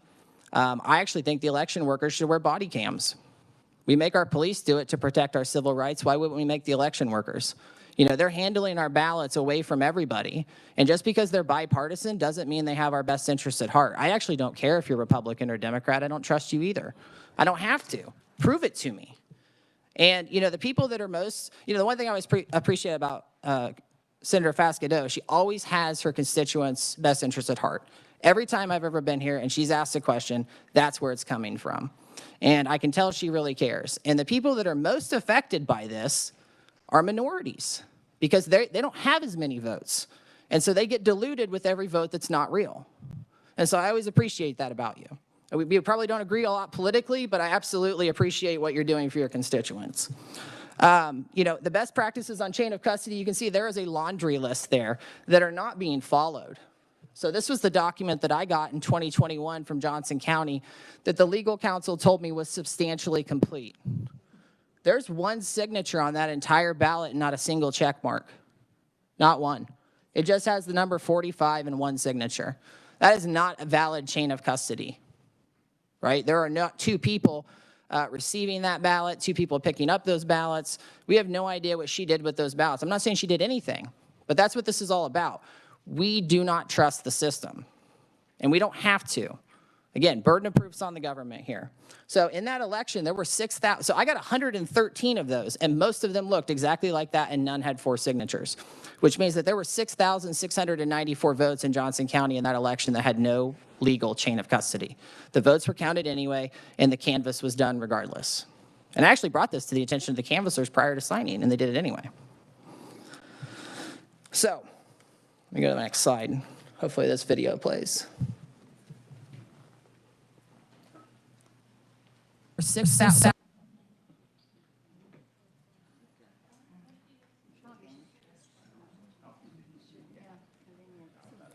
All right, so I'll just describe the video. So this was from KCTV5 from the 2020 election on the very first day that the drop boxes were being utilized. One of the drop boxes was so full of ballots that it broke, okay?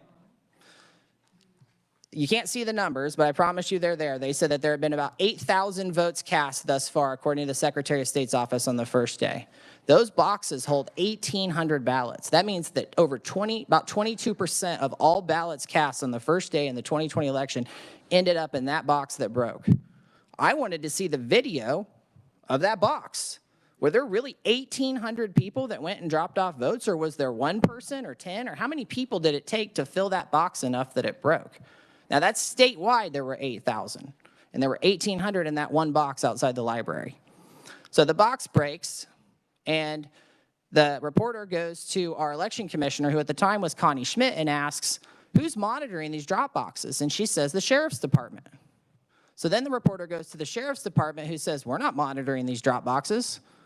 We consulted on where to put the cameras, but we're not monitoring them. She said they were being monitored 24/7. They're not. So to KCTV5's credit, they come back the next day and say, hey, we talked to the sheriff. He said that they're not monitoring it.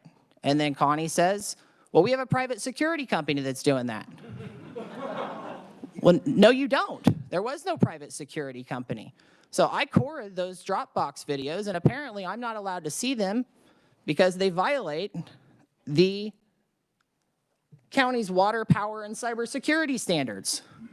This is an unmanned Dropbox outside of a library. Why can't I see the videos of it?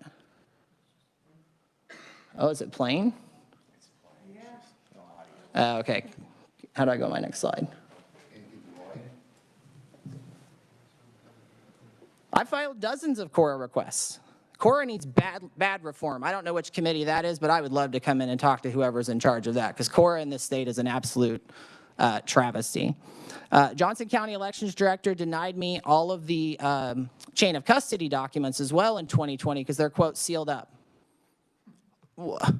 I can't look at what you're using to administer our elections. I can't look at that. This is where we have problems of trust. I do not trust the government. Nobody trusts the government inherently, especially after the last 3 years. Prove it to me. You should not seal those up. Those should actually be made public.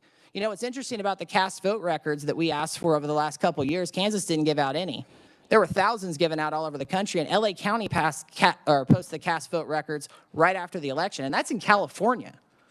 They're posting their cast vote records. And that would allow us to at least see if there was any electronic manipulation of the voting systems if those were made public.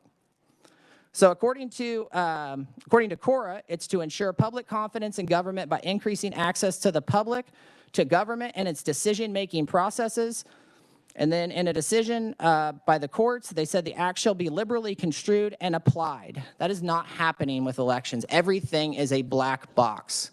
Our county commissioner tried to get this. She's a canvasser. They wouldn't give it to her. I dare you to go get any of these materials as the plenary constitutional authorities over elections. Have you tried? Have you tried to look at these documents? The post-audit committee got stiff-armed on it. They deleted them despite the fact that they told them they were coming. They should not be deleted. They should be posted publicly prior to the canvas so that we, the people, can see that, and we're not just trusting the election workers who we know could have a vested interest in the outcome. My biggest question is, why are you allowing this? There needs to be legislation on this immediately to change this over, to put this back in the hands of the people, or at the very least in the hands of our representatives. Again, a lot of these election clerks, like in my county, is not elected. I didn't give him that power. He's appointed. That's another problem. We have 4 counties, or 5, was it 4 or 5, that have appointed election directors. We should be able to elect our own election director. That needs to change immediately. That's my other video. It's not going to work. Sorry, everybody. So the next thing I want to talk about is the signature verification process. Mr. Long yesterday talked about the court. You know, there's a ruling that's kind of pending on the signature verification on whether or not it can be discounted if the signatures don't match.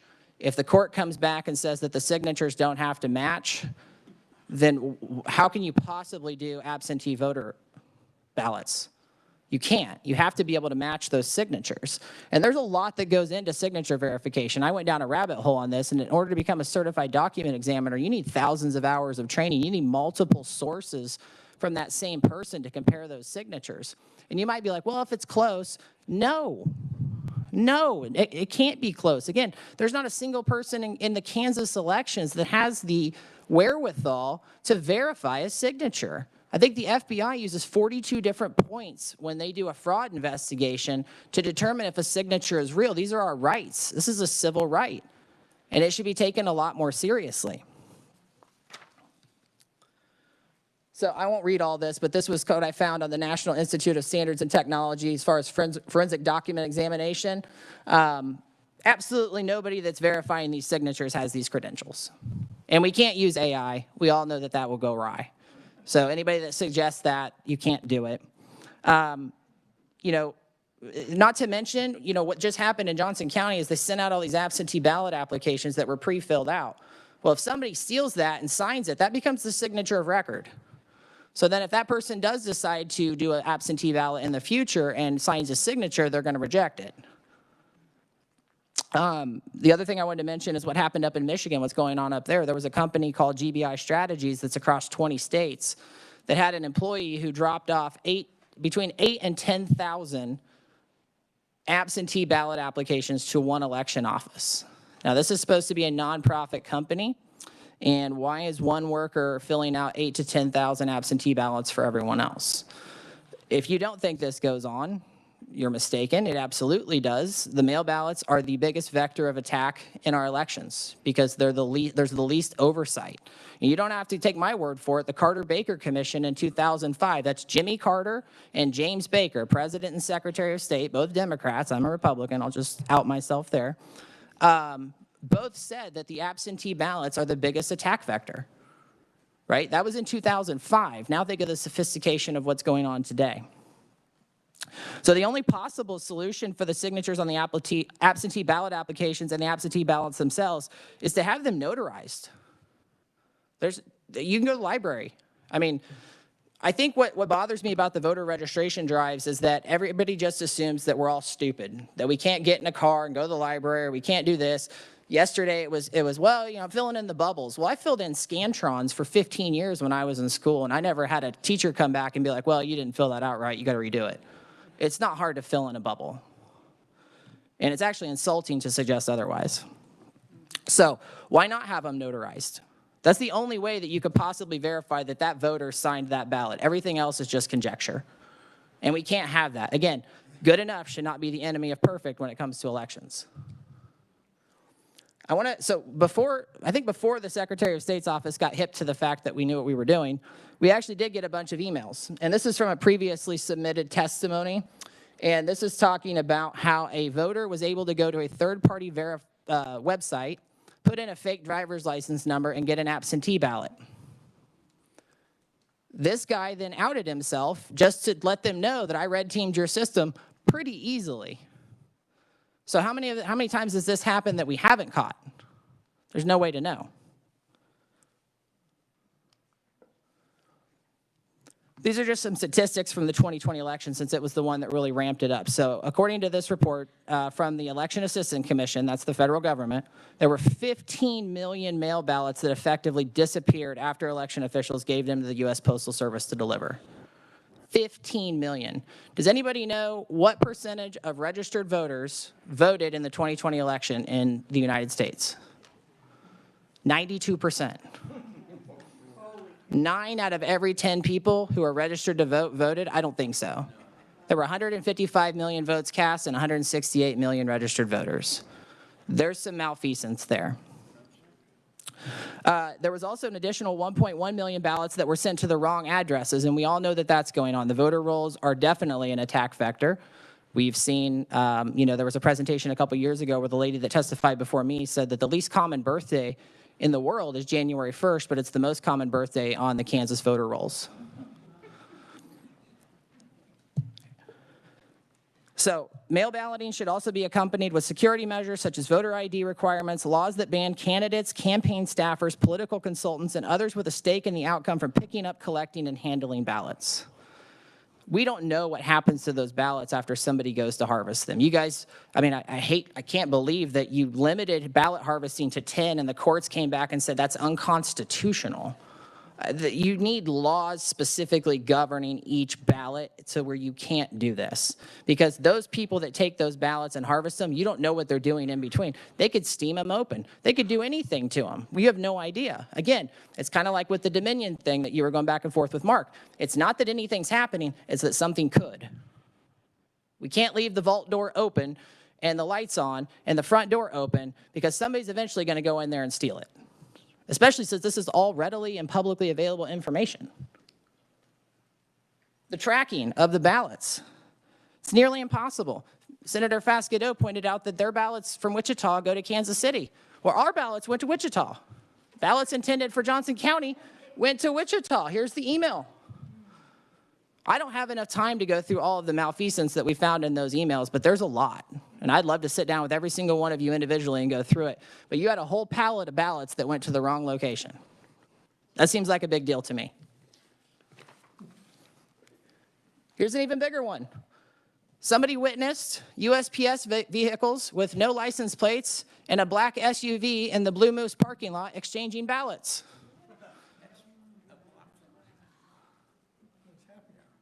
What? How many times has this happened that we don't know about? How can mail voting be secure when postal theft is rampant? The mailboxes are being cut open, mail's being stolen. The USPS, I'm just going to read this, the USPS purportedly showing that the agency hadn't been keeping track of arrow key thefts until 2021. Hadn't made a single arrest for an arrow key theft between 2020 and 2023. The arrow keys are what are used to open the mailboxes. You have no idea if somebody is opening those and taking those ballots out, and the voter has no idea if that's happening either. We can't even see if our vote has been cast until it's updated in voter view, which is after the election. So we have no idea if our vote even got counted until it's too late. We should be able to verify that instantly. USPS says that there's also been more than 25,000 reported thefts from mail receptacles, including blue collection boxes in the 6 months ending in March 30th of this year, compared with 38,500 for all of 2022. Arrests for mail theft and fraud have declined since 2018, despite an increase in such crimes. You can't secure the drop boxes, you can't secure the mailboxes, you can't secure the vote. Here's one. In McPherson and Donovan County, the ballots were sent out prior to the statutory date, which was October 14th. One was on 9/24 and one was on 9/30. So what happened? We submitted a request to ES&S to go in and change the date that they were sent out. That's illegal. Those ballots got sent out early and then they covered their tracks. We have a lot of emails like this. How many times is this happening that we don't know about?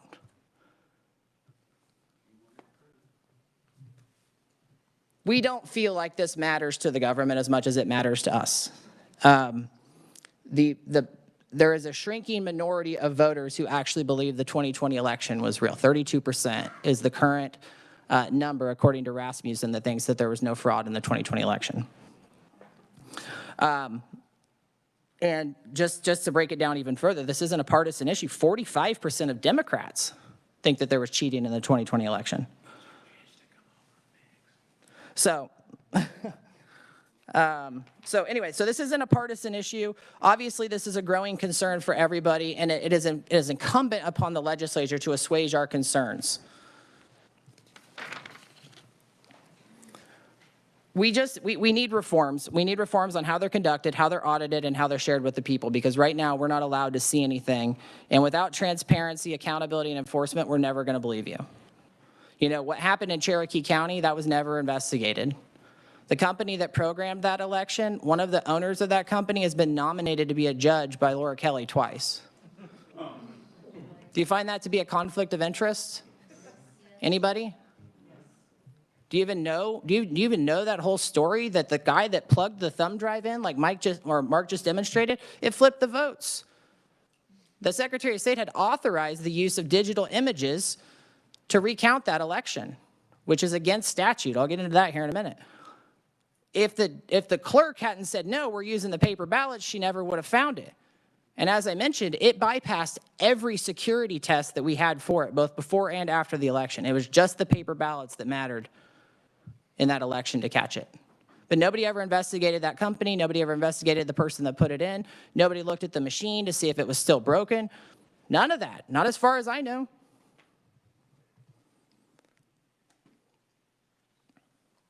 So this convoluted image is, I think, what we were talking about earlier with regard to the data going upstream. These are all the different departments, federal, otherwise, that are basically tied to our elections. The federal government does monitor our elections through the Albert sensors.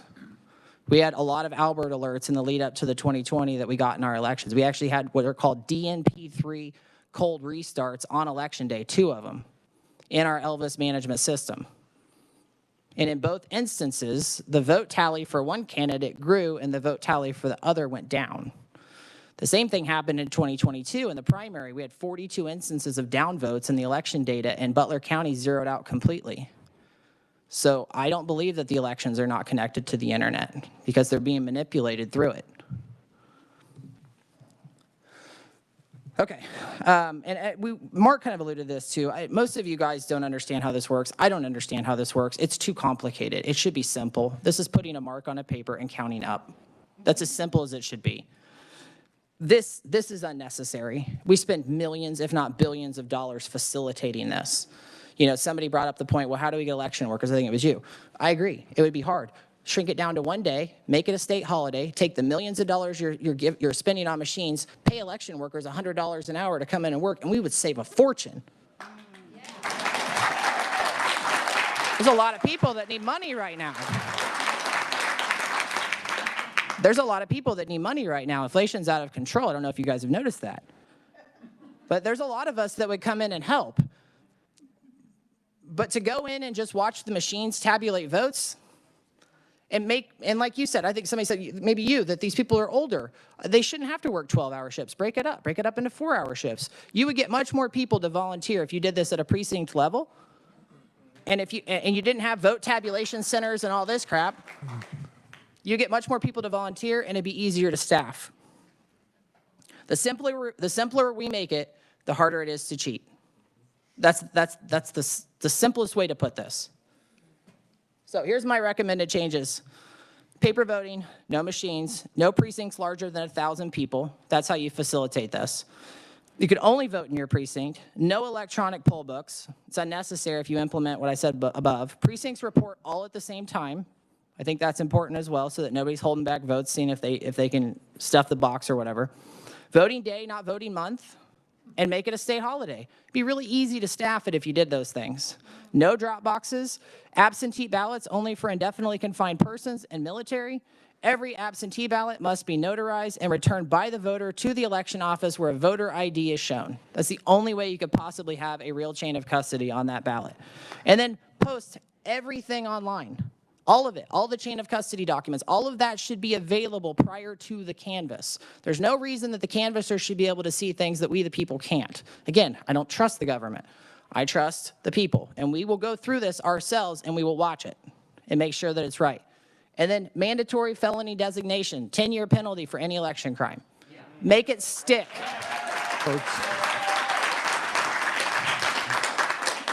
You know, our sheriff listened to us, and he's looked into this, and he's found pretty big deal, right? The CCP being in our elections. I think that's a huge deal. Malign him all you want, but he's just doing what his constitutional oath requires him to do, which is to listen to the people. Article 3 of our Bill of Rights says that we have the right to instruct our representatives. Well, we instructed him to look into it, and he did that, and we're asking you to do the same. Right? There's a big sign when I walked upstairs that said, the power is inherent in the people. Kansas Constitution, it's right downstairs, and that's absolutely true. And we would like that power back, and we would like you to help us get it. Okay. The paper ballots could be super secure. Watermark them, QR code them, have a peel away sticker on that QR code that's not identified to the voter. We can go home and check. If you want to keep using the tabulators, fine. Do the tabulators on election day, and then spend the next week hand counting it. And the only tally that counts is the hand. That's easy. You just flip it, right? We do it the other way now. We only go to the paper if there's a problem with the machines, but as Mark indicated, we're not going to know if there's a problem with the machines. So get rid of the touch screens. I can't even believe what was said yesterday, that if you keep touching the machine over and over again, it becomes uncalibrated. Why are we using those? That's the whole purpose of them. I mean, I think I've heard dozens of reports of people saying, well, I touched Jerry Moran and it went to the other person, or vice versa. Why are we using that equipment if it's so faulty? It seems pretty simple, right? You can do watermarks, you can do holograms.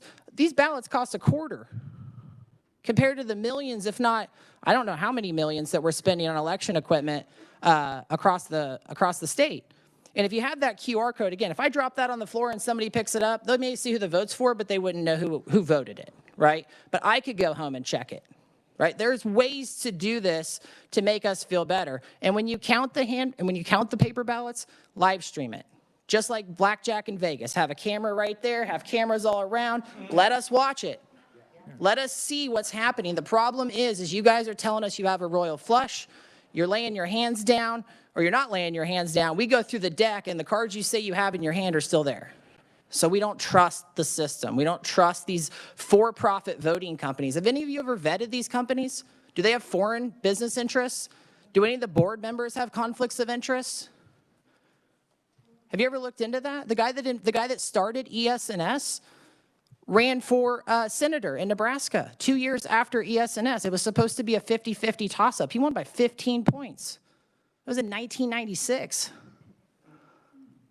This has been going on for a long time, and we need to go back to the basics.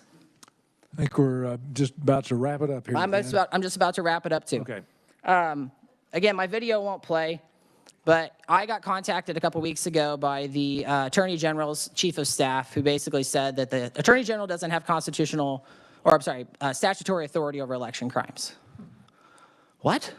He absolutely does. It's KS 252435. It gives the Secretary of State and the Attorney General, the County Attorney, and the District Attorney statutory authority over election crimes. I have no idea why that man called me to say that, but he's the second Attorney General who has intimated that they don't have statutory authority over election crimes. He did say that you guys need to give him that authority to go after these people when that happens. So I can read, it absolutely says it. It's on this memorandum of agreement here that Scott Schwab signed to give away his authority over election crimes to the Attorney General. So now we have like that Spider-Man meme where the Secretary of State and the Attorney General pointing at each other like, oh, yeah, you do it, you do it, you do it. We don't have a statewide election officer who's actually going to investigate these crimes when they do arise. So that's a problem. So, real quick, you guys do have plenary constitutional power over elections, and I'm so glad that you're doing this, and I absolutely do appreciate it. You have to get in there. You have to listen to experts. Don't listen to the people that have a vested interest in the outcome of the election that aren't people voting in it. If they're a for-profit company, they're going to tell you exactly what you want to hear.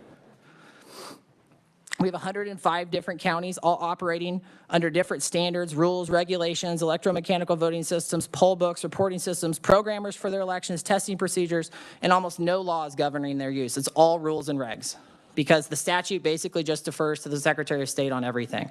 Well, the Secretary of State's an executive branch officer and cannot make law. So anyway, long story short, our entire election process has been abdicated to third-party for-profit contractors. We do not program our own elections. We can't inspect their equipment, and we can't even ask questions when the time arises. So anyway, the more complicated it is, the more companies, organizations, and governments you need to run it, which is how it's become this self-licking ice cream cone of convolutedness, and I hope that we can fix that. So I'll stand for questions. Okay, thank you, Thad. Committee questions? Senator Schallenberger. Thank you, Mr. Chairman. I have a lot of questions, but I'm not going to ask them all. But does anyone here know if there are any states that are paper ballot hand count the whole thing? No. Okay. There are counties. There's one in Kansas. I think it's Sheridan. Sheridan does. Okay. Thank you. Okay. Questions?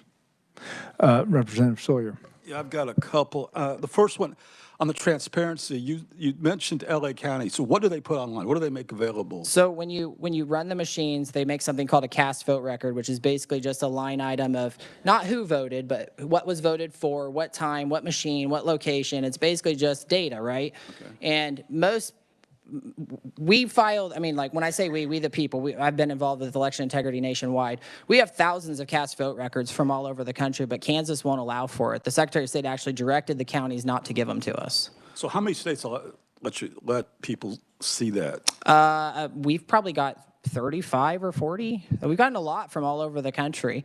It might be more than that, actually. But I know Kansas is one that we got 0. Okay. There's something called system log files that we would like to have as well that would show what's happening in the actual machine itself. Because one thing that's probably a little bit misleading is these aren't voting machine companies, they're software companies. These are commercial off-the-shelf Windows computers. These are not cybersecurity hardened computers. These are just like what you would go buy off of Best Buy. They come from China, they come from the Philippines, they have no chain of custody, and as we said, you could stick a little microchip on there at any point in that process and you'd never know. And that's a problem. And Brian Caskey yesterday said that we're still certified to VVSG 1.0, Voluntary Voter System Guidelines 1.0. That was developed in 2005. That was 2 years before the advent of the iPhone. I've watched somebody hack a machine with an iPhone. And that's the cybersecurity standards that our elections are currently subscribed to. Despite the fact that the EAC passed a resolution in January of 2017 saying, or January of 2016 saying that VVSG 1.0 had a time horizon of 18 months. So as of July 6, 2017, all of our systems should have been updated to VVSG 1.1. And they're not. And why are we waiting until after 2024 to go to 2.0 when it's just a software update? That seems silly to me. Thanks. Thank you, Representative. Representative Wagner is online. Yeah, can you guys hear me okay? Yeah, we've got you. Okay. No, I wanted to ask Mr. Snyder, absentee ballots is not the primary security method. The fact that the county clerks only count absentee ballots that they themselves had sent out specifically by a person who requested them. I'm not quite sure if you're concerned about chain of custody outside of it being a best practice, but isn't the ultimate security the fact that it has to match up with a name that had requested a ballot? But what if that ballot gets stolen? Not everybody that gets a ballot votes, right? They can be harvested. A lot of times those ballots go to nursing homes where there's a lot of turnover, college dorms, apartments, and there could be ballots. There could be rejected ballots. There could be ballots there that somebody doesn't want, drops on the ground, and you could vote that ballot. There's no way to know it, and that's the problem. I think you misunderstand the system. I mean, it has to be requested by a person with a driver's license, a person who's on the voter registration list. Well, hang on one second. So I don't know if you saw in my presentation, but there was a voter who faked a driver's license number on a third-party registrar's website and got a ballot. And that should certainly be investigated. I did have a person come up to me on the street, and he was mistaken because it was just a third-party application for a absentee ballot. And the voter was very irate, but when he showed it to me, it was clear what had happened. He didn't have a ballot. He just had an application for a ballot. I think you should investigate that.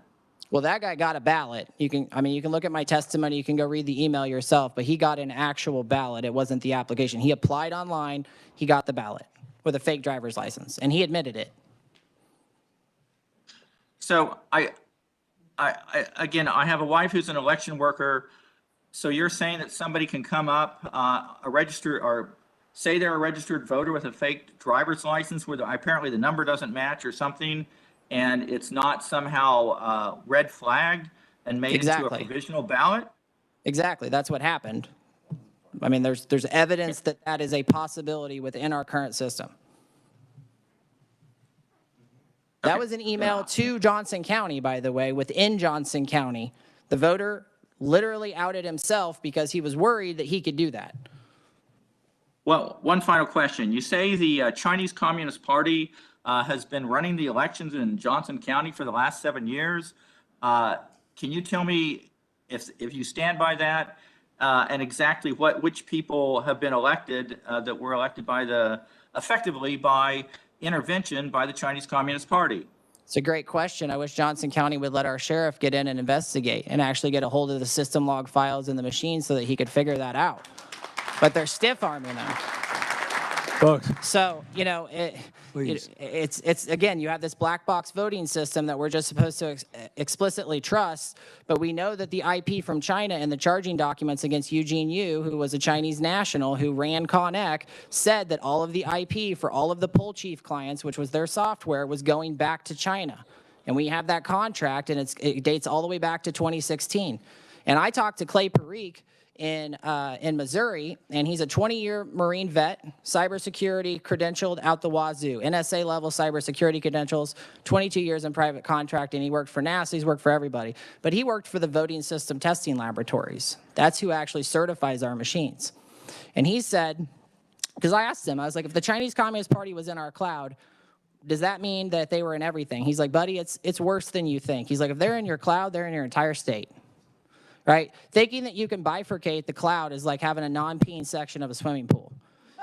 You can't do it. And I don't know if you noticed, but about a month and a half ago, the Microsoft Azure cloud was hacked. And that's where all of our elections are stored. So I don't know what they did, but it needs to be investigated. Somebody needs to get in there and take a look. All of our systems need to be cleansed. Because according to him, this guy who tested our voting systems, who is an NSA level cybersecurity guy, said that if they got into Johnson County and Johnson County had one attachment to the state, then they're in your entire state. And I would hope that everybody here would take that more seriously. Senator Clues. Thank you, Mr. Chairman. I stated yesterday, too, that I know for myself and several colleagues here that we're really trying to determine between what is factual and what is conspiracy. And sure. And sometimes, I feel like I'm up here, I'm being scolded, and I don't know about some of the others, but I know for myself, sitting in this seat, the responsibility that's upon me and to my constituents as well. That that's why I'm here. Mm-hmm. So we want to get to the bottom. We want to fix, as I said. So I want to assure folks today we're looking at this. That's why we're taking the time to deep dive. And so I just think we all need to be sensitive in that fact that if we at the end of the day we got to see this thing fixed. We got to work on it. So enough with that. You made a couple of comments, and I just want to. See if you could digress just a moment. And it may have been with a conversation that I had yesterday with Brian Caskey. You were mentioning that earlier about the security measure. Can you just recap on that and what you had, what the ask was there again? I believe you asked him what security measures were in place on our election systems, and he told you it was super top secret and he couldn't tell you. And I was actually offended for you because, like I said, nobody elected him. And he's been here 25 years, and we still have all these holes in the system. Yeah. And I sit on CAN Security, the joint committee with that, and there are times we do have, closed meetings on things. And so in fairness to him, I would say that there may be some things that he couldn't speak to. But what I will tell you this, if you can make me a list, give me some things that we will get on the inside of that and get some answers, to that, whether it's to that particular committee or if it's Penn State or wherever this lands. I'm willing to deep dive into some of this stuff. Thank you. Because I would like to see, some answers to some things. I think, over the last couple of days, there are some steps that we can take. I appreciate your testimony. That we can start fixing things. But folks, this didn't happen overnight. It's not going to get fixed overnight, but I do say that we're working at it. So that be assured, we will work towards it. I know I personally will. So thank you. In my testimony, I have a list of kind of the things that I think you guys should start asking for. But I'm always available to you if you need me. I'll come to your office. I'll spend as much time as you want. Thank you, sir. Absolutely. Yeah. Representative Howerton. Thank you. I just have a question on, just for clarification, on your recommendations in the bold. It says every absentee ballot must be notarized and returned by the voter to the election office where a voter ID must be presented. Yep. Can you just clarify what you mean on that for me? That it needs to be notarized and the voter has to bring it back. And then when they bring it back, they show an ID. I mean, because you don't know who signed it. Okay. Like, unless you have somebody sitting there watching them, and we don't have anybody skilled enough to determine if that signature actually matches what's on file. Okay, so absentee usually means they're absent. So I was trying to figure out how, because usually they mail those in now. Is that correct? Well, they get them sent out, 3 weeks before the election. So they have 3 weeks to go get it notarized and go drop it off. So you want a time frame, like that give them I don't think we should have any advanced voting. I think it should be one day, one vote, and we're done. It would make things far less complicated. And to your point, Senator Kluse, if you guys just went back to paper ballots and banned all electronics tomorrow, the system fixes itself. So how would you, is there any grace you would give to absentee people at all? Well, in that's your I said. recommendation? Well, I said the indefinitely confined. Obviously, military is going to be a little bit different. So that's about it. People out of town on work. Well, again, if you have right now you have 3 weeks. So if you're gone for 3 weeks, I mean, prove it, I guess. But So you need to know. I just don't understand why we can't have the obligation of one day, one vote, right? We know when election day is. If it's a state holiday, you can go. I don't actually think that there should be mail voting because you can't secure it. I mean, that was 90% of my presentation today is you can't. I agree with the post office is just a tragedy right now. So Yeah. I agree with that. Thank you. Vice Chair Proctor? Thank you, Mr. Chair. So first of all, I want to thank you on earlier this year shining light on the ballot image audit issue. I very much appreciate you doing that. I think it helped get the consensus up here so we can do something to go to paper ballots for all audits. So I wanted to thank you for that. Can I comment on that real quick? Yeah, please. You said something earlier that we needed to fix it. Well, it's already in statute that we use paper ballots. It's KS 25-3009. And it says in B1 that you have to use paper ballots in post-election audits. Keith Esau, who I spoke to earlier, was on the committee that passed that legislation. Clay Barker testified to Fed and State in February that the intention of that committee was actually to use digital images, and Keith Esau said, no, it's not. And I asked him to quote that. It also says it in 254406 K and L that there has to be a paper record from the electromechanical voting system. So you don't need to change anything. You just need to enforce the law. Yeah, and well, so like I said, you've shined light on it. We'll make it explicit. So there's no room for interpretation. We're going to use the paper ballot. So I appreciate you shining light on that because I think it created the political will up here to do it. And that's what I wanted to ask. I agree with many of your concerns on absentee ballots. I agree with many of your concerns on drop boxes. And if I were king for a day, election day would be election day. And I think we've reached bipartisan consensus because she wants it to be a holiday. And I said, if you let me implement all those other things too, we've got a bipartisan compromise. So, but I'm not going to hold her to that, but I am going to ask her again late in the next session. So, a lot of these concerns we want to get fixed, but it gets challenging when we're mixing legitimate concerns and legitimate observations with inaccuracies, because what happens is, no offense to our present media here, but the media gets a hold of it and they focus on the one thing you got wrong. And so I wanted to give you a chance, because you were going really fast, to talk to some of these things that I think you misspoke. I want to make sure the record's accurate. So the first thing you said is the audit, the LPA, the legislative post audit, found that they only followed the law 50% of the time. No, they determined that what they determined was adequate was 50%. So 50% of following procedures. What you said was following the law, and it was a comparison against the EAC standards that you put up later, the best practices. So the LPA was reviewing our adherence to the best practices, and 50% of the best practices was. So I just wanted to, did you acknowledge that that's what they were measuring to? I took it as they said that they can, because they had to define their what adequate was, right? I can't remember the gentleman's name, so I apologize, but he said that they determined that adequate was if you followed 50% of rules and regs, procedures, whatever. I wanted to clear up the record, because you said it yourself. A lot of things like chain of custody are not in statute. It's just rules and regs. So those are best practices right now. We haven't gotten them into the statute books. Look at that EAC document that I submitted, and it kind of spells it out for you. I've read it cover to cover. So, okay. The other thing you talked several times about Cherokee and Cherokee County and that error. And tell me if I'm wrong here. You said, they flipped it with a thumb drive or something like that. That was improperly programmed computers that were not reflecting what was on the paper ballot. And when they did the audit of the paper ballot, they caught the error and they fixed it. But that's only because that race was randomly chosen. So how many other races have been flipped? You asked the question earlier, or somebody in the discourse with Mr. Curtis, you know, we're only auditing 1% of the vote. We should be auditing 100% of the vote every time, especially on the paper ballot side. And if we reduce the amount of time that the election was taking place, then we could have more time after the election to ensure its validity.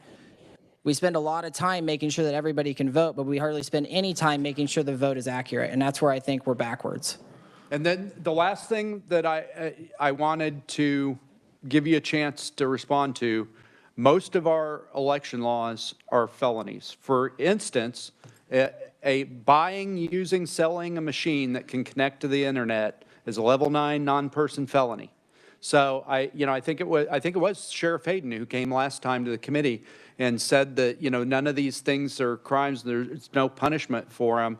I mean, what do you want? Crucifixion? I mean, it's a felony.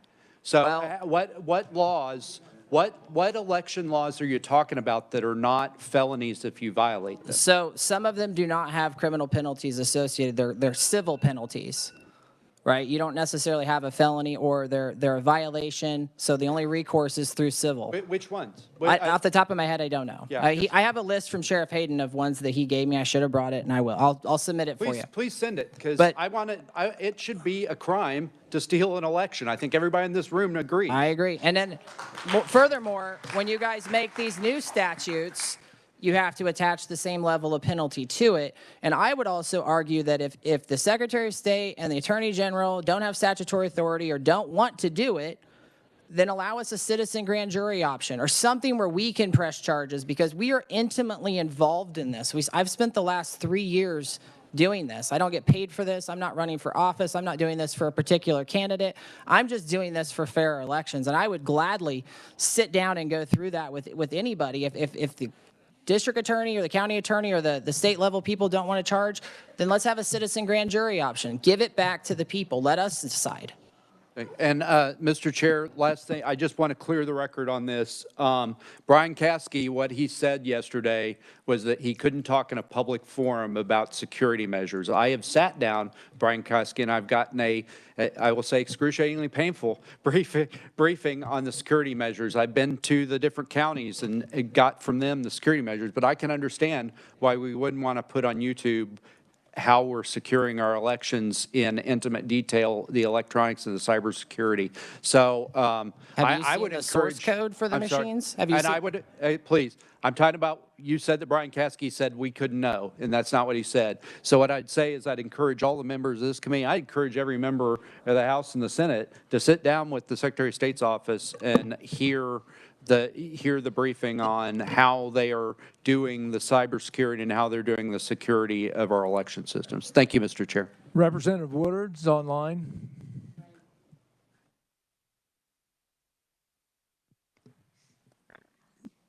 Thank you, Mr. Chair. I tried to raise my hand earlier, but apparently I'm having technical issues. Can you hear me? Yes, we can. Awesome. Well, thank you for being here. Thank you for your testimony. I think the surprise for me as the ranking on House elections is that for the last 2 days, we have heard testimony apart from our first conferees that never showed up and testified in House Elections Committee. So this is my first time to engage with you, Thad. So thanks for being here. You mentioned a number of times in your testimony that you inherently, and we the people, do not inherently trust the government, and have made a lot of allegations and also shared information that I think was really interesting, and the first time I've seen a lot of this. So thank you for being here and for sharing that with us. My question for you is why, you said to us that we should trust the experts, that we should listen to the experts and not those that are invested in the outcome. In my opinion, apart from the statewide office, the Secretary of State's office, that is actually an election official in our state, we've not heard from any actual election experts in the state. So you're telling us to listen to experts, yet you're asking us also to listen to you, where a court order in 2022 said that the plaintiff's temporary restraining order motion is long on suspicion, contingency, and hypothesis, but short on facts and identifiable harm. So my question is why we should listen to you instead of the experts. Well, I'm not an attorney. I filed that lawsuit pro se with 5 other people. That's the Roberts-Caskey case that Clay Barker referenced yesterday. The temporary restraining order that we filed was after we found out that ConEq was in our largest election management system. So while the judge may have ruled that, do we still have ConEq in Johnson County? No. After months and months and months, they finally took it out. So while that particular ruling said we were short on facts, the truth is ConEq was in our system, and Johnson County has since removed it. So I'm not saying the judge was, I am saying the judge was wrong at the time. Maybe I didn't do a good job of explaining it, but I'm also not an attorney. I'm in federal court for the first time ever, doing my best. Somebody, I think Clay yesterday said the Kansas bar wouldn't agree to, take on the case. That's not really the case. The attorneys are terrified of taking on the cases. A lot of the ones I talk to believe everything I'm saying, but they're terrified that the bar is going to come after them, which is what we're seeing nationwide through lawfare. So yeah, I did file that case, and we did our absolute best, and I stand by the entire thing. I would encourage you to read the whole case and not just the ruling. I have it. Okay, I have the ruling in front of me. So thank you, Mr. Chair. I'm going to stick with the fact that I think that we should truly, going forward, whether it's an interim hearing, whether it's our work in the legislative session regularly, we should hear from the experts. I am all for us providing an avenue for everyone that wants to come testify before us to do so. Mr. Chairman, I thank you yesterday, and I can save my other comments for our discussion later. We're on this conferee, but I think as we look to go forward and we want to be a fact-finding mission, we should allow the experts, the people conducting our elections in the room, and as well as anyone else that wants to testify. So going forward, I'm going to listen to the experts and take Mr. Snyder's advice. Thank you. Okay. Folks, hold on. I've allowed an awful lot of latitude, please. There were a lot of COVID experts too, somebody just said, and they got that all wrong. Okay. So I think we're pretty much out of time here on this. Thank you, Thad. We appreciate your time. I'm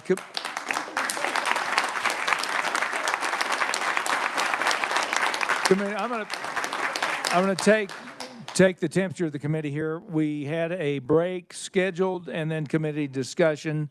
Would you prefer to just, since we've heard an awful lot of testimony on mostly machine integrity today, I would say, and various things, would you prefer to continue the committee discussion and wrap up now, or would you prefer to take a break first and then come back and continue that?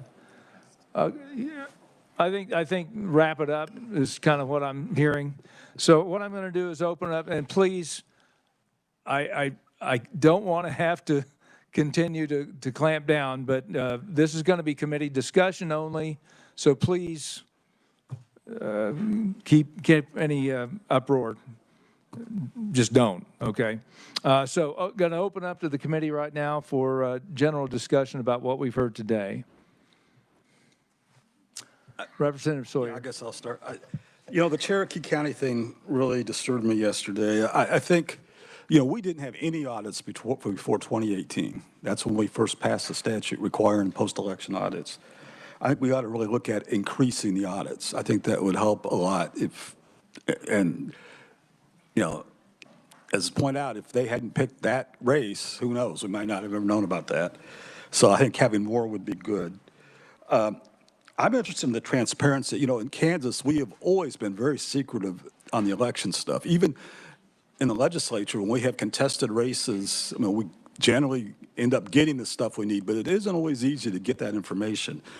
And I'm curious, I guess, if research what other states do. I've thought the testimony about LA County is very interesting. I think the more transparent we could be, the better for the process. And once the election's over, once election day's passed, I'm not sure why we're so secret on this stuff, why that matters that much after the fact. So I think we really ought to look hard at transparency and make our elections more transparent. On that same line, one of the things I thought was interesting is he mentioned, I think it was LA, California, where they can verify their votes instantly. I think that would be helpful too. People, you never know if your vote's counted or not. I think that would be great if our county election officers, you could go online and see when they actually got your ballot, and if it got, so that way you're getting counted or not. I think that goes along that transparency. And then last, I will mention, since it was brought up by Representative Proctor, the state holiday idea. I think if Election Day was a state holiday, that could help with a lot of things. It might help us even, one of the problems I know we've had in Sedgwick County is we don't have enough polling places. We don't have enough workers. I mean, it's been a big problem for years. So that's why the county's pushed really hard for people to vote by advance mail, because it's hard for that structure. But if it was a holiday, maybe more people would be available, we could get more workers, and maybe more places would be available for polling places. So that might help with a lot of those problems, and we could do more election day voting. But anyway, those are some of my thoughts just from what we heard today. All right, thank you. Anyone else? Go ahead, Vice Chair Proctor. Thank you, Mr. Chair. So this has been a very educational couple days. I think we could have had another day. I would have loved to have, heard some folks that disagree with these folks, and I would have loved to have had vendors for election equipment come in. When as the chair of the House Elections Committee, what I've tried to do, in my first year is create a platform where we're going to have a calm, civil discussion. Nobody's going to call anybody conspiracy theorist. Nobody's going to call anybody a denier. We're going to all get our chance to speak and have our thoughts on this topic heard. And the reason is because we are in a crisis in this country, and it's a crisis of voter confidence. I'm out campaigning for city commission and school board candidates right now, and the number of doors I go to where I knock on the door and the person says, I'm not going to vote because it's all rigged. That is a existential threat to our democracy. The idea that people no longer have faith that the results of the elections reflect the will of the voters. The idea that a large segment of the country no longer believes that, one man, one vote. And so, or one woman, and one man, and one vote. And so I think that this conversation is great. I think that some things came out of it. I absolutely agree. Expanding the breadth of the audits. Expanding going to only auditing paper ballots. I think those are two concrete things that will immediately improve voter confidence. But I would ask all the folks that are going to be watching this on YouTube, all the folks in the room, to understand that this process moves slow for a reason. I don't trust our government either.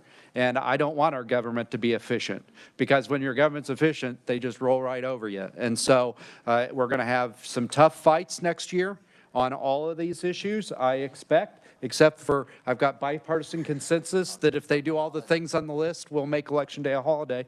No, I just ask people to understand that, we're your representatives and we are concerned and we are working on this. Thank you, Mr. Chair. Senator Schallenberger. Thank you, Mr. Chairman. I agree with the remarks of Representative Sawyer. And I'm pretty cynical. And I know once you've been elected and you sit up here at this side of the table, we become defensive. But they're right. I have watched people, I'm not needing that. I've watched people harvest ballots. I've watched candidates fill ballots out at a restaurant one time. I said, what are you doing? I'm filling out my ballots. He'd gone to a nursing home, got a list of names, requested absentee ballots, got the absentee ballots, sat in the restaurant, filled them out, going to take them and put them give them to the county clerk. I live in Cherokee County, where our county commissioner, who had done a wonderful job, got beat on election night. And I call her on the phone and I say, Myra, what happened? I said, you need to ask for a recount. And she said, no, if they don't want me, I'm not going to ask for a recount. So if they hadn't picked that election, we'd have a different county commissioner today. And it can happen. I don't think it's deliberate in most cases. I think most election people honest. I think we try to do the right thing, but we can't be so defensive that we refuse to change. I think we should have paper ballots everywhere. I think they should be. Folks, please. We don't. For sake of time, We don't need the so we help. can hear everybody, please keep it down. I know that from a practical point of view, in the big counties, it becomes difficult. But what we have done over the years is we have created the ballot system to work with machines and computers and gone away from the system that was easy to count. I first worked in a polling place. I'm old. I first worked in a polling place in 1972. It was the Nixon election. And every ballot for every office had its own ballot. So here was your presidential ballot, here's your congressional ballot, here was your Senate ballot. And you started counting ballots at noon, and you were done by 8 o'clock, and we watched it on TV that night. So I think it could be done, but we have to have the will to be willing to do it. Finally, what I will say is the courts typically disagree with us on this. The courts have a very liberal view of letting people vote. And we tried to do away with ballot boxes this year, got vetoed. If it would have been signed, I bet there would have been a court challenge and the courts would have overturned us. So we're not the only animals in this fight. And I think it would be very hard to restrict absentee ballots. I think it'd be very hard to stop elections on Election Day, although I think we should.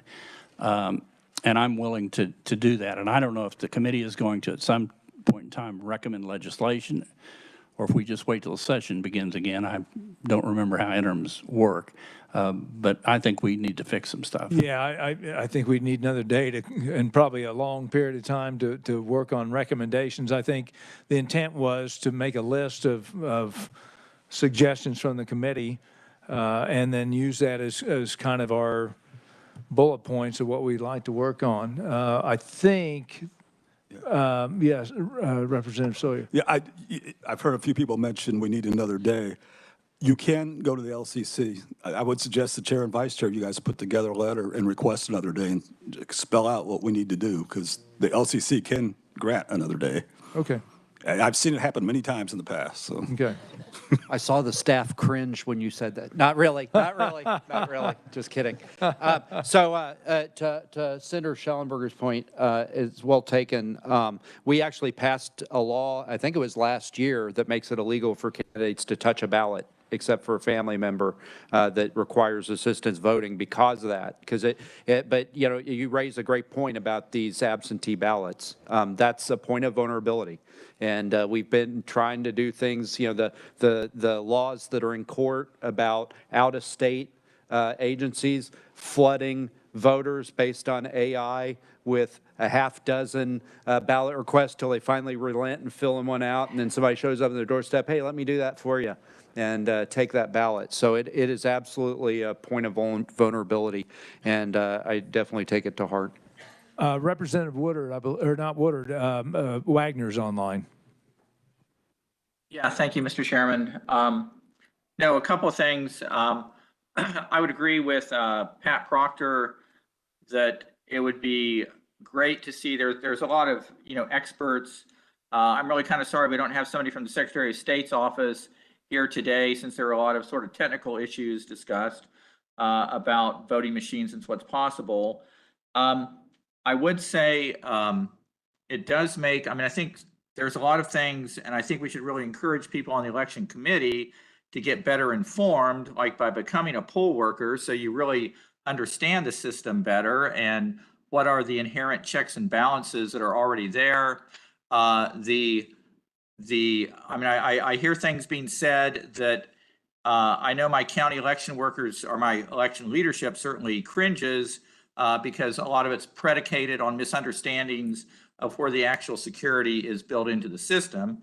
But that being said, I would say, you know, when we've done audits, I mean, audits are there, you know, as kind of a proof in the pudding, where you can wonder about a result, but when you have randomized audits, you get confirmation that your tabulators or whatever are actually correct, or if they're not correct, or, you know, you find that out too. I mean, audits are really helpful. To expand audits makes a lot of sense. I know there was criticism about, you know, signature verification. but the signature verification requirement is there primarily as sort of a tool against ballot harvesters, where one person is trying to, fake 20 signatures, if that would happen.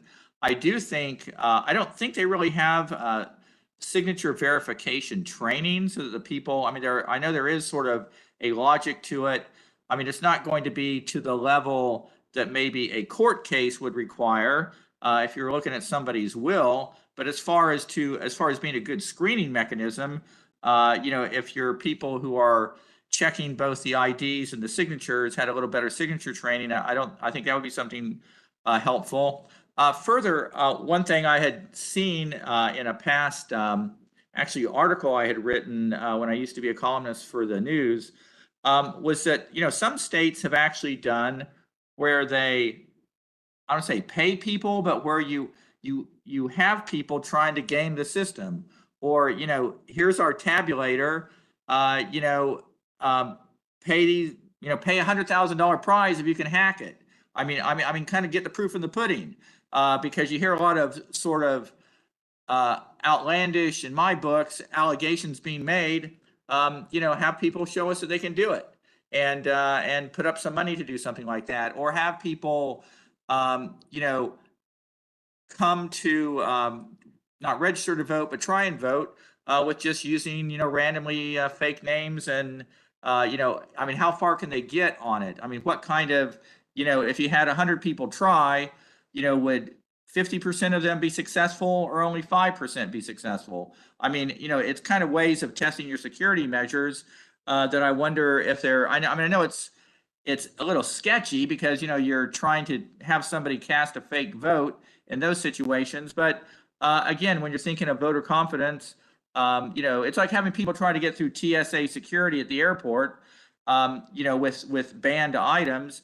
If 99% of the people get caught, it makes a whole difference in how you feel about airport security versus if only 10% get caught. Does that, that's something I've thought about and wondered if we couldn't do something. Okay, thank you. Was there any other? Senator Fausto, did you have a comment, or Representative Howerton? Okay, thank you so much. Thank you, Mr. Chairman. I too agree with, we need to really look at the signature verification piece. Piece of legislation I introduced at one time was to help those with disabilities and senior citizens, and the signature changing, and if they melt back in their advanced ballot and the signature didn't match, that's why we have that law that the election commissioners should try to contact that person to verify the signature. I advocate for people with disabilities quite a bit, and I think I've shared that in my wrist, I broke my wrist once, and I have a plate and 4 screws in here. My signature changes all the time, and Mr. Chairman, I would like staff to look into whether or not we have said that we will not require our school students to take cursive writing anymore for their signature. And so millennials now, I have a 27-year-old and a 31-year-old daughter, and they're all printing now. So, we really need to look into what we're going to do in the future to address signature verification. So I agree with the previous representative's comments as well. Thank you. Representative Howerton, and to Senator Cluse. Thank you, Mr. Chair. I think I would just like to say thank you for the testimony and the passion. I think everybody here is very concerned about our elections, and so am I. And I had a conversation with the Secretary of State's office about fraud reporting. Like, if somebody sees something going on, what is the process for that? Do we have a process for that? And what I found out is we basically do not have we have a way to report the fraud, and then it's distributed to who they think needs to investigate it, but there is no tracking of that from that point on, which I think has created a lot of doubt and frustration and concern from citizens because there is no process. So I have the revisor's office working on legislation right now that would create kind of a citizen oversight board that would actually oversee the fraud reports and the tracking of them and making sure that they are investigated or followed up on, or people are testifying in front of that committee. And I'm excited about that. I think that will help a lot with just a process and a follow through so we can see if there's multiple counts of fraud being reported on the same party. We don't know that. We don't know anything. And so that's something I'm excited to be working on. But I do think that expanding the number of audits that we have would be very good and maybe even get to 100%. I don't think we can get there overnight. Like Representative Properter said, that it's a process, and that would be a lot to put on a county from going from, one precinct to all of them at one time. But if we could get to that point, that would be amazing. Just lots of things to think about. I'm probably going to watch this again and just process through that. But I do thank you, Chair, for putting this together. It's a lot of data today, no doubt about it. Senator Cluse. Thank you, Mr. Chairman. I too appreciate the last couple of days. I think what I would like to see is, even as with the special post audit, it disclosed some things to us, and that would be done more frequently as well, besides the annual ones, because they couldn't even give us a time when the last one was done, if it ever had been done. That would help in drafting policy. And I think with Representative Sawyer, his comment on calling for another special meeting in the LCC, I think it would be beneficial to us to maybe start that meeting and request a closed meeting, that we get updated on these things, that we can ask the hard questions, because I'm sitting here and I'm hearing more from constituents on all these security issues, and here I'm a sitting senator, and I haven't even been briefed on what the protocol is, what the security is. I haven't had the privilege to really, ask these questions, and I'm on the elections committee. So, that doesn't paint a good picture. So I think we need to call them in and give us a good brief and let us ask the questions, so when we have people showing up, we know what the heck we're talking about. So. Senator Fasquedo. Thank you, Mr. Chair. Can I add to that? And when the Secretary of State's office or the election experts, when they make that presentation, that they share with us the difference between what the county election office commissioners are allowed to do versus the Secretary of State's office, the power and duties. Thank you. Senator Peterson. Thank you, Mr. Chair. I just want to encourage everyone to look back through all the testimony. There's a lot of testimony and supplements that have been added into our documents that we didn't go over today, and just encourage everyone to look through them. And thank you for everybody who submitted. Yeah, I agree. There's a lot there. There's an awful lot there. And I think we need, even if we do request another day, I think we need to give the committee time to read through that, think about all the testimony we've had, so that we don't have to rehash all of this, but actually can go forward. So we all need a little time to digest all this, I believe. Senator Schallenberger. Thank you, Mr. Chairman. Yeah, yesterday, I think one of the first presenters talked about a consent agreement that was entered into by the governor.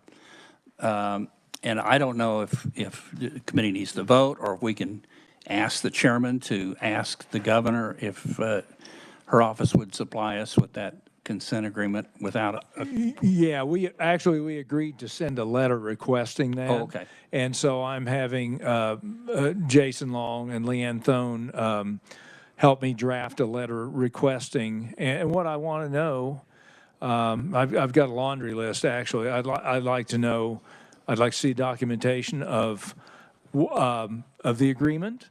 I want to see how much money was sent, if any. I want to know to which agencies it went to, how that money was spent, whether it was spent all totally on voter registration or something else.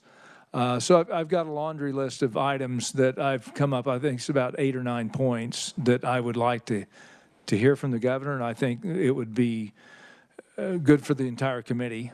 So once we get the letter drafted, I'll share it with the committee so you can review it and have the opportunity to add questions if you like before we send it on, if that's fine with the committee, I think. Representative Sawyer. Yesterday, staff told us they already have a copy of that.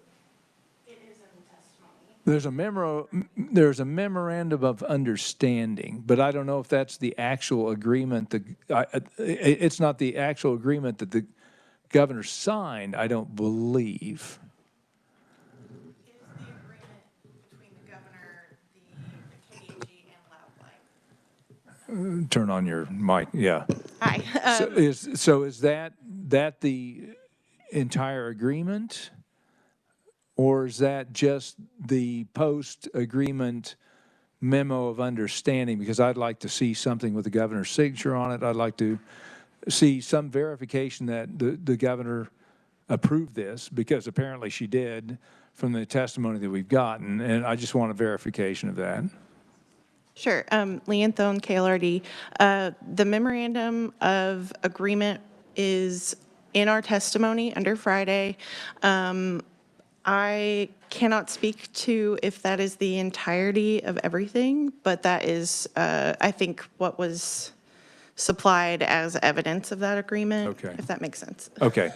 Yeah, I think we need to go a little bit farther on that and see, any documentation leading up to it and post to see where we're at on that. So I will, once we get that drafted, before we actually send it, we'll share it with the committee. Any other, Representative Dodson?